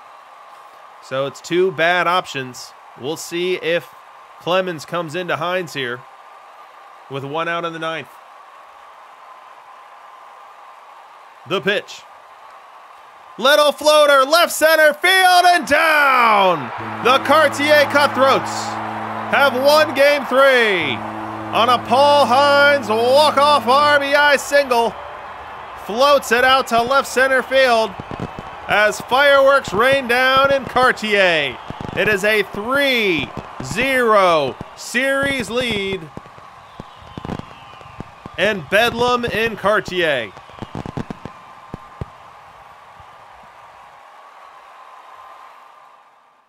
Let's check out the box score, a 2-1 pitcher's duel. We did have a home run in this one. Paul Hines making Ori Halson 10,000 perfect points richer.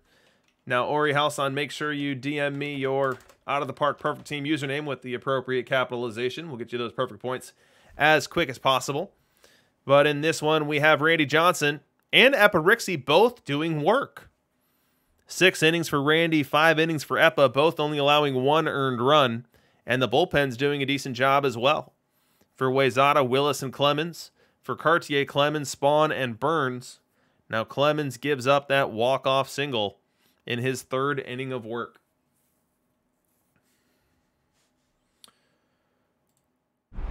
So let's load up Game 4. The trophy will be in the building for this one. We don't get many sweeps in these Perfect League World Series. But I think we might have a chance of seeing one tonight. We've got a hot Cartier Cutthroats team playing at home and playing with all of Uncle Mo in his corner tonight.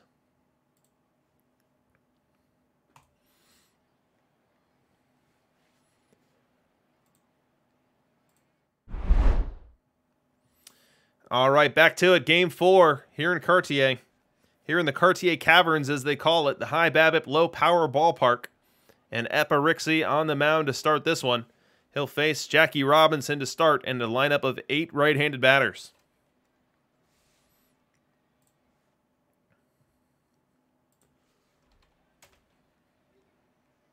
Three-one count on Jackie as we get started here tonight.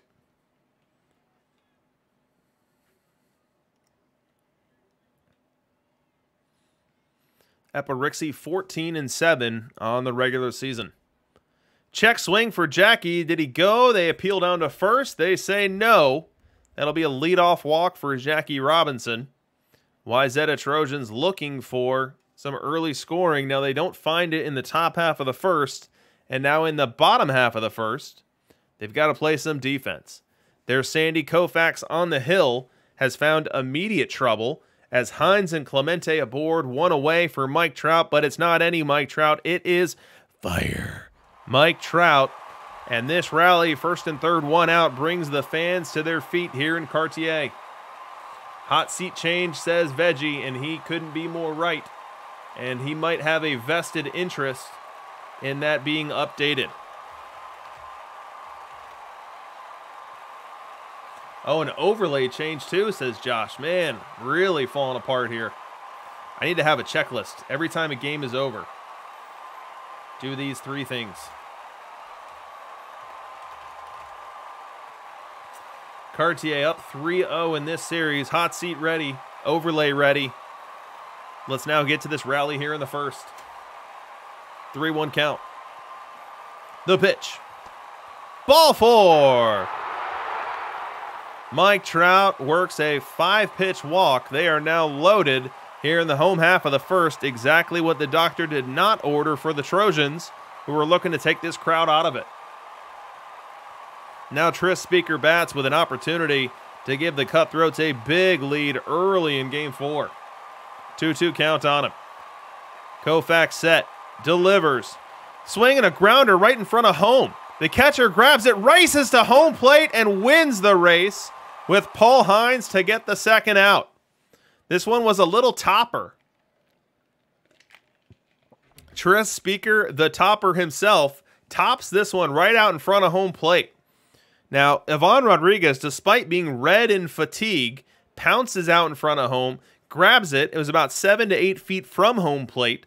then gauges whether or not he can win the race with Paul Hines to home, assesses that he can, and then gets into a dead sprint. He slides into home just as Paul Hines is sliding into home, and he wins the race.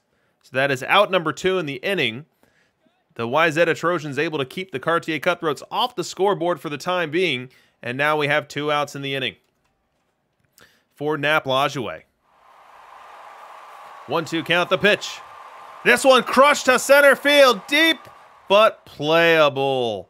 A great catch from Willie Mays. Got an incredible jump on this one. Pre-pitch, he was shifted and shaded to left center field. This one ends up right of center, but Willie Mays making a 4-star catch on this one. 109 miles an hour off the bat here for Lajoie, but all for naught. So in the end, the Cutthroats strand the bases loaded. They don't score, and will go to the top of the second, tied at 0. Bottom 2, another chance for the Cartier Cutthroats to get on the board. Koufax pitching to Pudge. Pudge lines one to left center field and over the left fielder's head. That'll go for extra bases. George Brett, running the entire way, will score without a throw. And Pudge, if you'd believe it, it's a left field triple for him. An RBI left field triple. 1-0 Cutthroats. King Kelly now steps in. 1-0 count on him. A contact hitter. Infield conceding the run. Fly ball right field, not deep. Clemente is there. Could be a play at the plate. Catch made. Here comes Pudge. He's going to try to score. There's going to be a play at the plate. The tag in time. Roberto Clemente pegs down Ivonne Rodriguez at the plate. A 9-2 double play to end the inning. The Cartier Cutthroats do score here in the second, but now for the second inning in a row, walk away with less than what could have been. It is now 1-0 lead heading to the third inning. Now top 4, and we have our first Wayzata Trojans highlight as Mike Trout is aboard and Roberto Clemente stepping in. And Clemente shoots this one to right center field. And that ball's going to go all the way to the wall. Chasing it down is Clemente. He fires it in quickly enough to keep Trout from scoring. It'll be second and third, nobody out, for a cavalcade of righties to follow. Hank Aaron, Willie Mays, Nap Lajoie to bat. Rixey now facing Aaron. 2-2 count on him, the pitch. Fly ball left field, not super deep. Trout is there. He's fire emote Trout. He makes the catch. Tagging from third is Trout. The throw home, not in time. Safe ahead of the tag is Trout. It is now 1-1 here in the fourth inning. We go top 6, another highlight for the Trojans. Rixey still in the game for the Cutthroats. He's pitching to Jackie Robinson to lead off this inning. Wide and the pitch. That's ball 4. Outside, Jackie Robinson works a 6-pitch walk, grinding that one. Next up is Mike Trout. 2-0 count on him, the pitch. Line drive up the middle, base hit.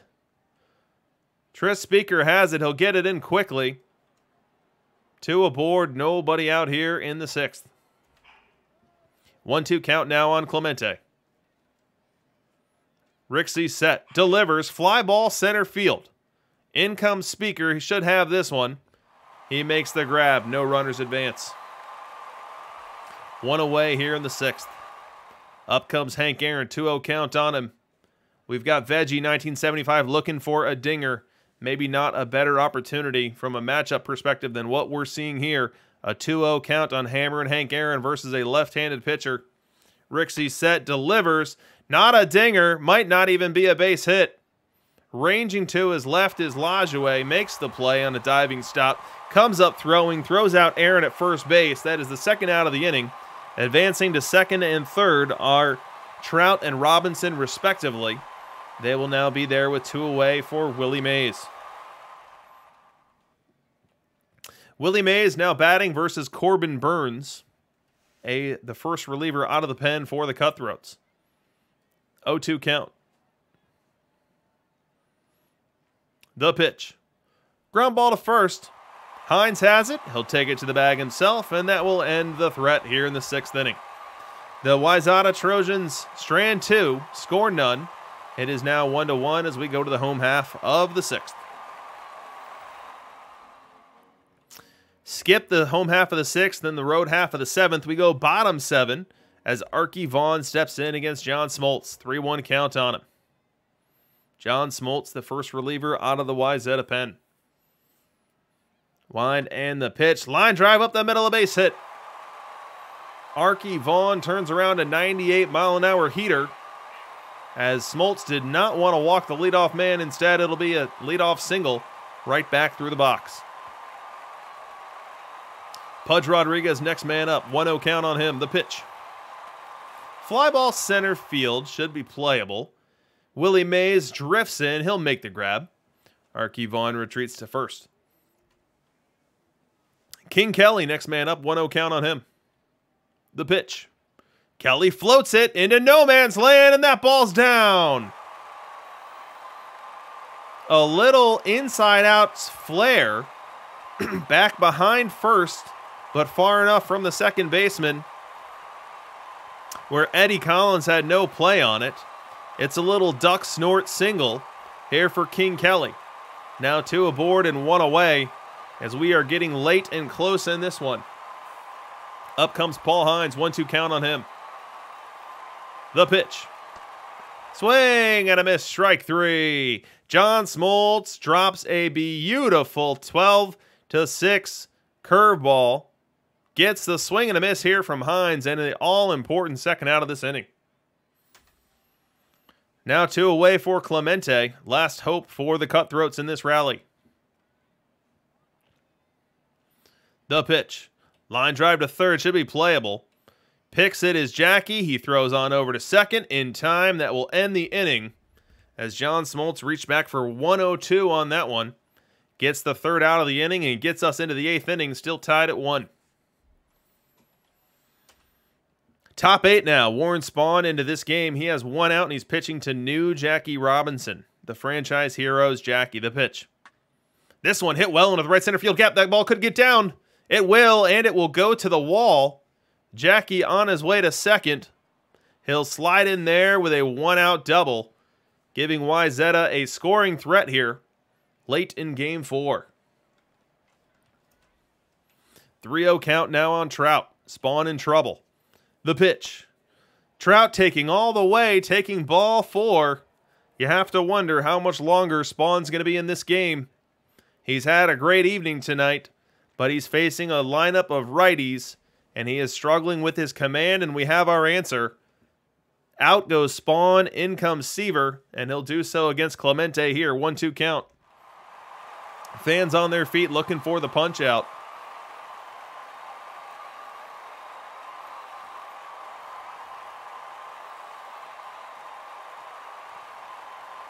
The pitch. Hit well to center field. Going back is Speaker. He'll make the grab. Tagging on the play, second to third is Jackie. But that's a big second out in this inning for the Cutthroats. Now the last hope for the Trojans is Hank Aaron batting versus Tom Seaver. We'll get the matchup analyzer ready to help us out with this one. Hank Aaron versus Wright. Tom Seaver versus Wright as well. Advantage to the pitcher on this one. 2-1 count.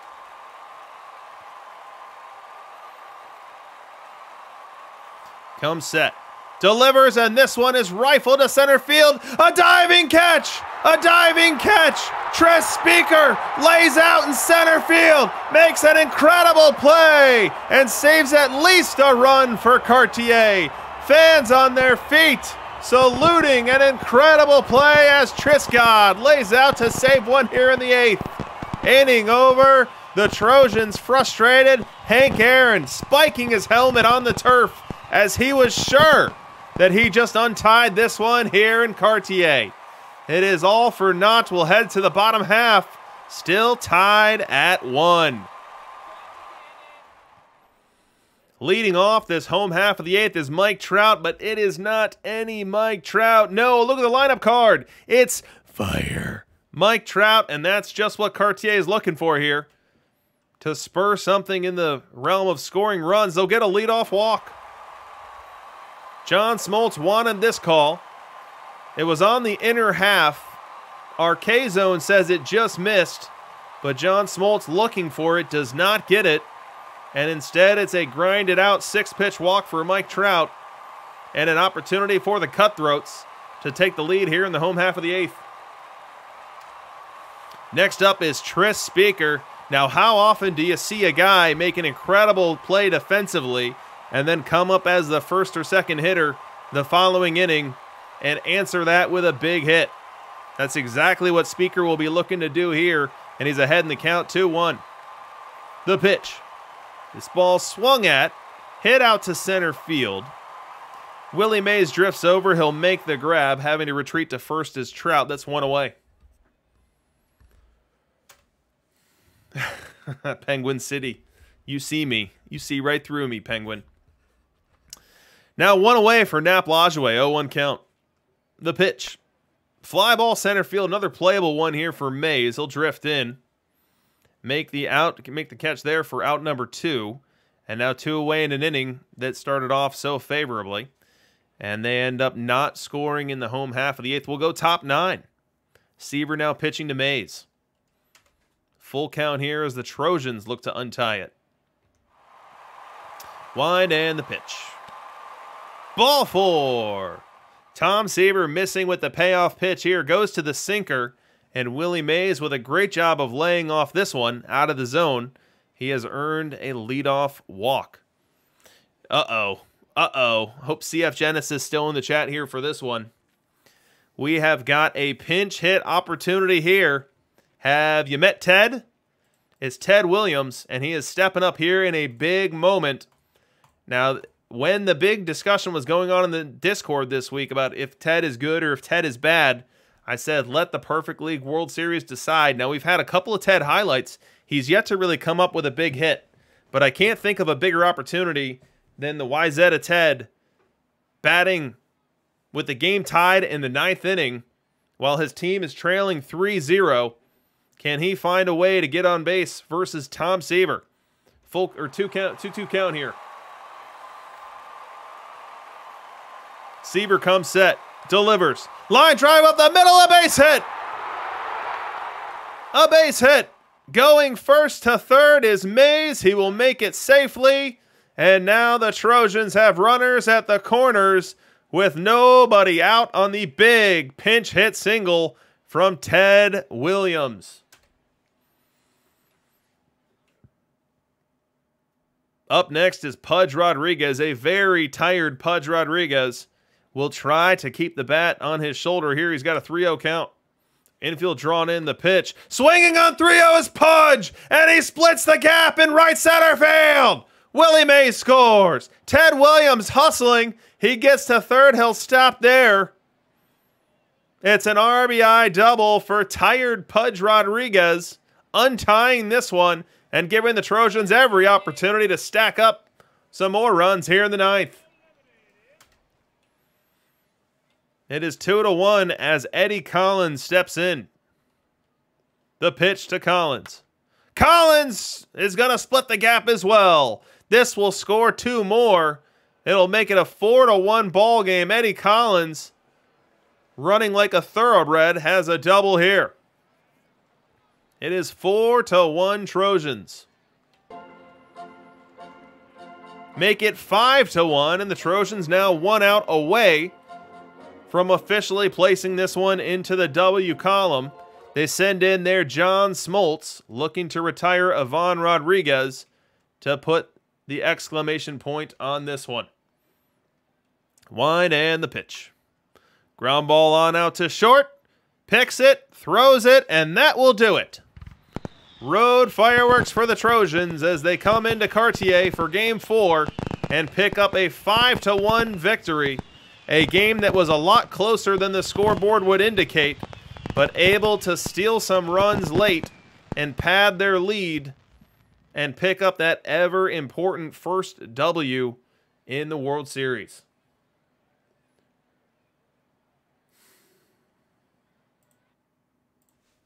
So let's officially give this game to Wyzetta. 0 dingers for Veggie 1975. Thanks for playing. Let's go to Slippy Foots here for Game 5. It's all these home run nerfed ballparks. Someone, a man of the people, would have a homer maxed ballpark. Maybe we'll see some of those.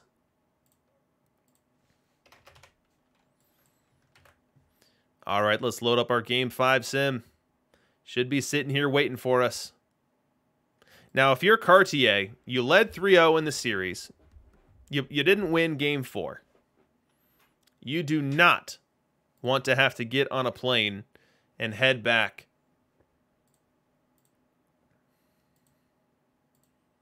for Game 6. That's the last thing you want. All right, so we've got our display good. We've got our hot seat good. And now we need to start this one off. So if you're the Cartier Cutthroats, you've got the trophy in the building. You're looking to secure that second Perfect League World Series win. And you've got your ace on the mound. Sandy Koufax. No one you trust more than him out on that hill right now. He'll face a lineup of 8 righties.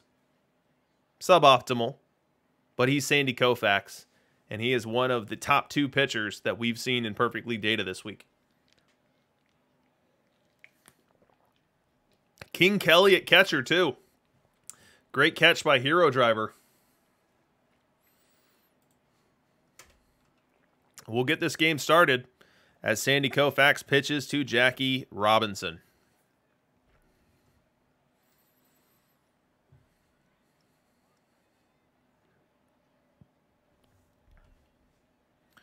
Wind and the pitch. Little flare to right field. Little can of corn.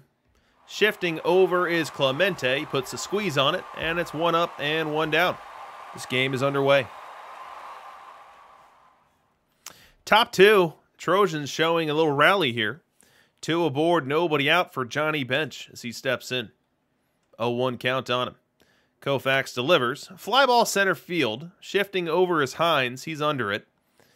Makes the grab. Tagging on the play is Mays. He's just bluffing a move. He won't go. And it's 1 away. Next up, Lou Boudreau. Double play candidate. Wind and the pitch. Boudreau line drive up the middle. Could be 2. To second 1. To first. Double play.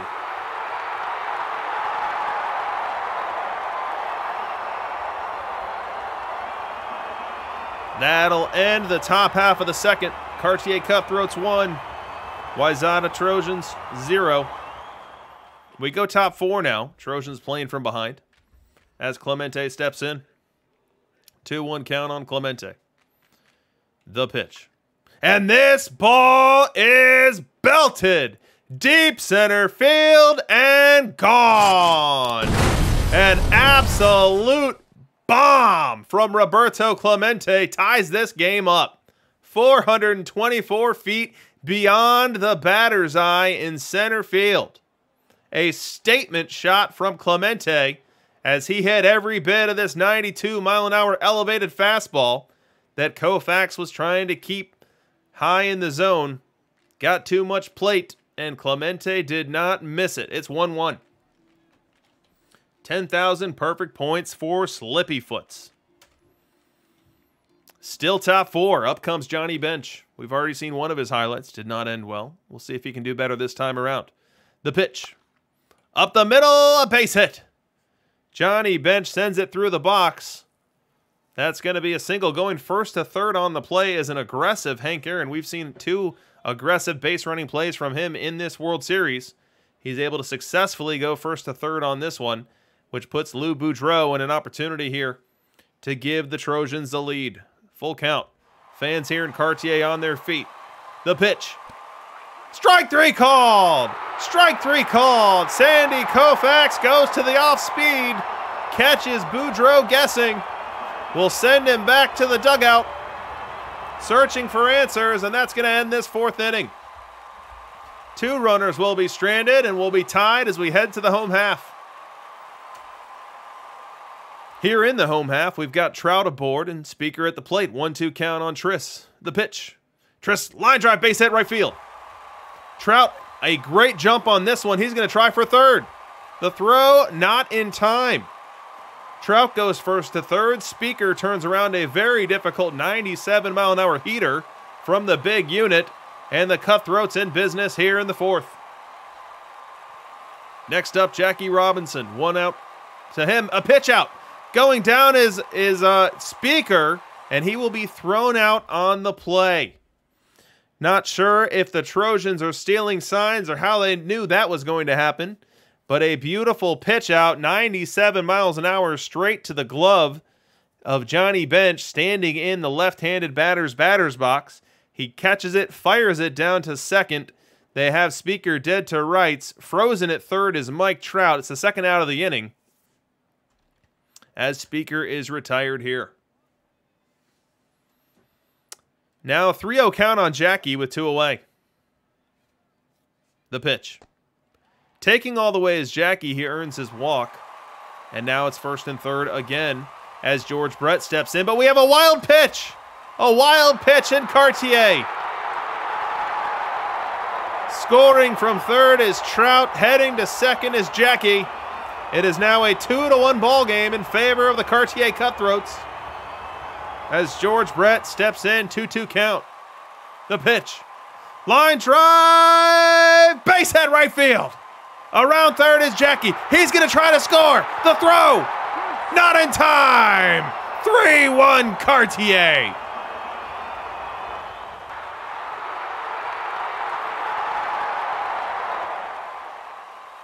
We go bottom five. Still that same score, 3-1 Cartier, as King Kelly steps in versus Randy Johnson. 1-0 count on him. The wind, the pitch. And he gets into this one. Deep to right field. Clemente back at the track, at the wall. That ball is out of here. 10,000 perfect points for Slippy Foots. And a 4-1 lead for the Cutthroats. King Kelly with his first Perfect League World Series home run.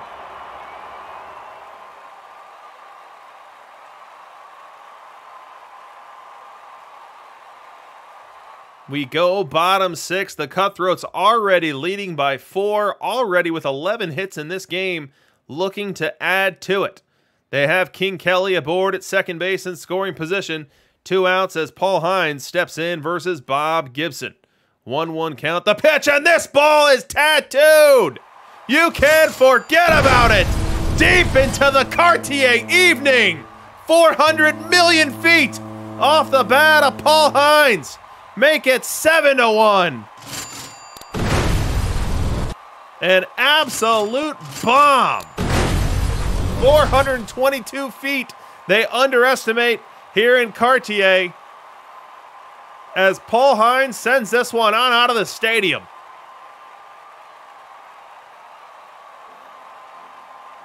What an absolute shot. And look at this. We have time warped. We have time warped in the best way possible for the Cartier Cutthroats. We have time warped all the way to the top of the 9th inning. There are 2 outs. The Cartiers nursing a very comfortable 5-run lead. And the Cartier Cutthroats 1 out away from securing their second Perfect League World Series title, a feat only accomplished by a select few. Detroit Fury, Diamond City Taurus, and if Roger Clemens is able to retire Eddie Collins here, you can add the Cartier Cutthroats of E6 to that list. The wind. The pitch. Ground ball to third. Fielded. Throw to first. In time. The Cartier Cutthroats are your 2052 Perfect League World Series champions. Celebrated, Cartier. You've earned it. Rounds of applause, fireworks, and the crowd loving every minute of this one.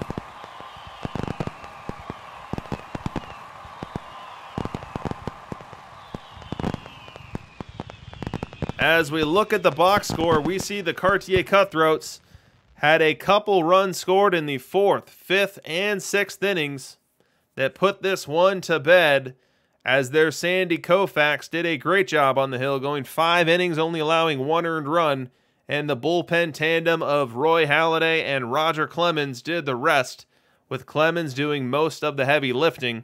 As you can see from the ERA in the Cartier box score here, Koufax, Halladay, and Clemens all with postseasons under 2 ERA, helping to get the job done.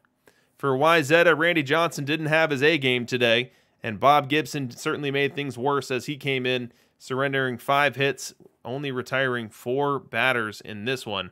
By the time Maddox and his 20 ERA came in, it was all over but the shouting. So let's update our display. As Dish shared in the chat moments ago, he is not streaming tonight, so I will not be rating you guys over there. Let's check out who won the World Series MVP tonight. We have Mike Trout. Mike Trout of the Cartier Cutthroats takes home MVP honors. As we see from the box score, 9 of 17 in the series, batting .529, including a couple long ones. 3 ribbies in the process as well. A 5-game series. The Cartier Cutthroats coming out on top. Romana Day asking if we're looking at player data, and I think we should. So we're going to extend a little bit further tonight because we didn't really get a chance to touch the data. So let's look at it now. So let me get us all set up so that the data isn't messy, and we can take a peek at it.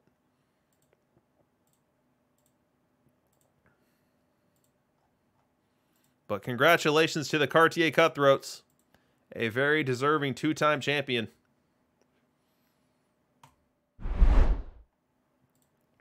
All right, let's look at data. So I was very surprised when I saw who our quote-unquote winner of the week was from a bat perspective when I saw Hank Aaron. But as I dug into the numbers and I thought about who's on the mound, who is gobbling up the innings, it started to make more and more sense. So we're seeing more and more left-handed pitchers for the first time ever, as I shared at the beginning of this stream. We had a majority of innings pitched by left-handed pitchers this week, so it's not crazy that Hank Aaron comes out as the best hitter. 14.59 batting runs per 600 plate appearances, above league average, beating out Speaker and Hornsby by a good margin here, crushing Tris Speaker. Speaker only at 10.84, certainly not bad by any stretch, but Speaker, a left-handed batter, having to face a lot of left-handed pitchers, and that therefore depressing his overall production. We'll go position by position as we normally do and check out who's hitting what. We'll start with catcher, and from a bat perspective, we don't really have a catcher who can hit. Now, maybe King Kelly, if he proves to be able to be worthy of being placed behind home plate, which we saw a little bit of in this series here tonight, he could change that, but our best hitting catcher this week was Johnny Bench. 521 plate appearances at a -6 batting runs, which from a catcher perspective, that's pretty favorable, as everyone else is double digits bad. Gary Carter, Avon Rodriguez at -12, Mauer -19, Bill Dickey -19 as well. So Bill Dickey is a bat that was a league average batter better versus right-handed pitching for a very long time. I'm guessing that is no longer the case, and my suspicion is correct here. Bill Dickey showing up as -10 on the batting runs versus right-hand pitching. So Mauer, our best hitter, at least in this week's data, versus right. Dickey second. And then Ivonne Rodriguez, only -16.5, is actually really great. So those who remember Ivonne Rodriguez from PT21, he was horrendous versus both sides. He couldn't hit a thing versus right. He couldn't hit a thing versus left. If you got anything from Pudge, you were happy. This year, he's statted a bit more favorably. Look at Sparrow, not even having him on the roster. What the heck? Here we go. As you can see here, Ivonne Rodriguez is going to struggle a little bit from a contact perspective in terms of making contact with the ball. He's not going to walk a ton, but when he does hit it, good things can happen. You've got a nice BABIP formation here. You've got a little power, a little gap. So Ivonne Rodriguez, not an absolute offensive black hole for you.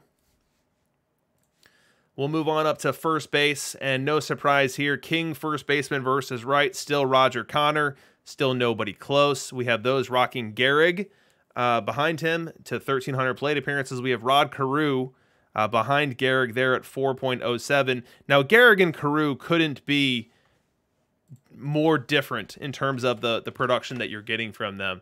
So we've got Gehrig here. Let's get Carew. We'll put them side by side to show you what I'm talking about. So we're really just isolating, and maybe it's helpful if I snip it so we don't get distracted by other stuff. So we're really just looking at the contact and the hitting profiles versus right here. And so both of them have high contact. Both of them have high enough avoid K. But whereas Gehrig is very homer happy, he's got a very strong eye generating walks. Carew has very low power, which is going to help his BABIP. He's got very low eye, which is going to put his BABIP into play even more frequently there, both of them with strong gap. So you see Gehrig edging out Carew here, 5.93 to 4.07. I would say if you're between the two, do it based on what your build really needs. Do you need that power bat? Is your stadium tuned to allow that power bat to be successful? Are you going with a BABIP build where someone like Carew is going to be in a position to help you be more successful? As we toggle to versus left here, Jackie Robinson standing out here at 17.09 ahead of Hank Aaron and Jimmy Fox. But look at the sample sizes on all of these guys. We don't really have a dominant logical platoon versus left at first base. And that's why we don't see a 5,000, 10,000 plate appearance sample of any one of these guys. The one universal truth we know is that Connor versus left is bad. And there's a lot of other options to consider. We move on over to second base. So second base was a meta that got upended big time. We were used to Joe Morgan, Jackie Robinson, and then up comes Hornsby, Collins, and Lajoie in the same drop. So as far as who is coming up with hits so far, we have Rogers Hornsby hitting a ton versus right, which doesn't make a ton of sense to me. I look at the sample size here and start to question how sustainable any of this is. I don't expect this 102 contact, 121 power, 88 avoid K versus right to continue turning in positive performance data here. And honestly, I'm surprised by this Eddie Collins being as low as it is. What about this Eddie Collins profile here versus right should not produce more than a 2.36. So something that bears watching going forward. We have Lajoie and Jackie both hemorrhaging some production here versus right. As we toggle on over to versus left, we see Hornsby jump up even further at 13.1. We see Jackie jump up as well, almost getting to league average. Eddie Collins, who's on my screen on the left side here, that versus left profile is excellent. So he is below league average, but for an everyday player, or at least an everyday player for me, who is stealing bases, who's playing great defense, that is a bat production profile that I can live with. We'll go on over to third base. We've got Arky Vaughan leading third base versus right. George Brett, that's another production profile that I would have expected to be better than 1.09. I mean, George Brett, unless you squint, at first blush, you'd think that looks very similar to Connor, and Connor crushes righties. Well, Brett is missing some rating in certain areas, such as contacts, some avoid K, some eye, that would help him close that gap there. So far, it has not been a very good ride for him versus right, 1.09. As we look at versus left, no one producing here. Mike Schmidt, our best, at negative 7.63. George Brett, negative 7.69. Arky Vaughan, negative 37. We check out shortstop. So shortstop, we don't really have anyone hitting versus right anymore. So Arky Vaughan was like a 10-plus bat R guy for a very long time, and that is not the case anymore. Power creep has come and grabbed him. He is now a league average bat versus right. Luke Appling underwater, Lou Boudreau underwater, Bancroft, Dahlin, Tulowitzki, Ripken, everyone underwater there at shortstop, which isn't too surprising. As we look at versus left, we have Boudreau as a standout option here, 10.86. well ahead of everyone else there, including the new Tulo card at -14. Now, Boudreau is going to have worse defense and worse base running than just about every option you see on the screen here. So you have to put into context what that additional offensive production is worth. We go on out to left field. So versus left, we have Billy Hamilton, who some questioned whether he would survive the new drop of cards, and he's survived it well. So that versus right profile, surviving on a very high contact, very high avoid, very high eye to go with pretty substantive gap power as well, turning in big results in left field versus right. Ted Williams right behind him. So Ted Williams, of much topic of conversation, 14.3 this week versus right. And then we have Trout as a same-side right-handed hitter, doing well at 2.31. Jackie Robinson, Pete Rose, Al Simmons on down. Those guys are going to pop more in the versus left toggle. So Al Simmons crushing versus left at 16.48. Jackie doing well. Trout doing well as well. We go to the other corner. So right field. Tony Guin popping here at 14.36. No surprise there. Falling off entirely from a sample size perspective is Ichiro. I actually ran Ichiro this week in DLL in my build that picked up 111 wins.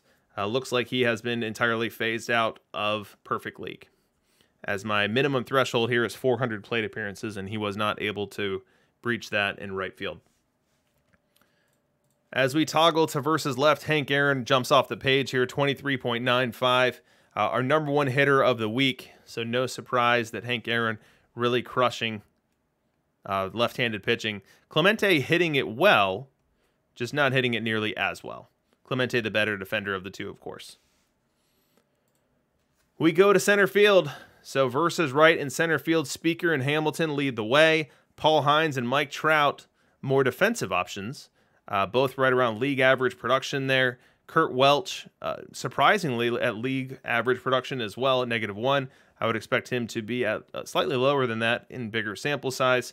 Ken Griffey versus right is actually quite bad at -11. Willie Mays versus right is extremely bad at -19. But when we toggle to versus left, Willie Mays goes from the bottom to the top. 10.82 for Mays. Speaker as a same side left on left, 7.2, very strong. We still see some remnants of Joe DiMaggio floating around here. And then we have Hines and Welch actually going down. So Hines and Welch actually being worse versus left than they were versus right this week. So those are your hitters. We'll get a quick glimpse at the pitchers before we close things up tonight. Here are your pitchers for the week. So Sandy Koufax leading the way at 3.28 on the ERA. You have Greg Maddux at 3.33. Randy Johnson, 3.8. So really, it's Koufax and Maddox's world. The rest of us are just living in it. But Johnson, Spawn, and Rixey doing a pretty good job as well. Of the right-handed arms, Halladay slightly outperforming Clemens, with Brandon Webb sandwiched in the middle of them in short sample.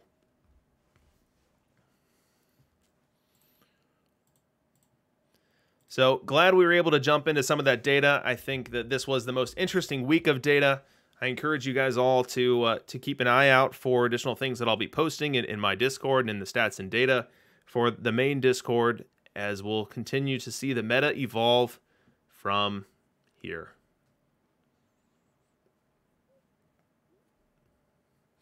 So with that, we're going to go ahead and wrap things up. Again, no DishNet tonight. So this is me bidding you guys adieu until next week, when we will crown a 2053 World Series winner. Maybe it could be you. So again, everyone on the screen here that was part of the playoffs this week will be back in the league next week, and they will be tangling with the 24 winners of Diamond Leagues. Most notably, Maxfire 5 coming on up from DLL, riding the wave of momentum from his PTMS win of Ozzie Smith into Perfect, looking to wreak some havoc. So this has been DRC, and this has been the Perfect League World Series broadcast. Hope you guys enjoyed it. Thanks for all of the support, and I will see you guys next week.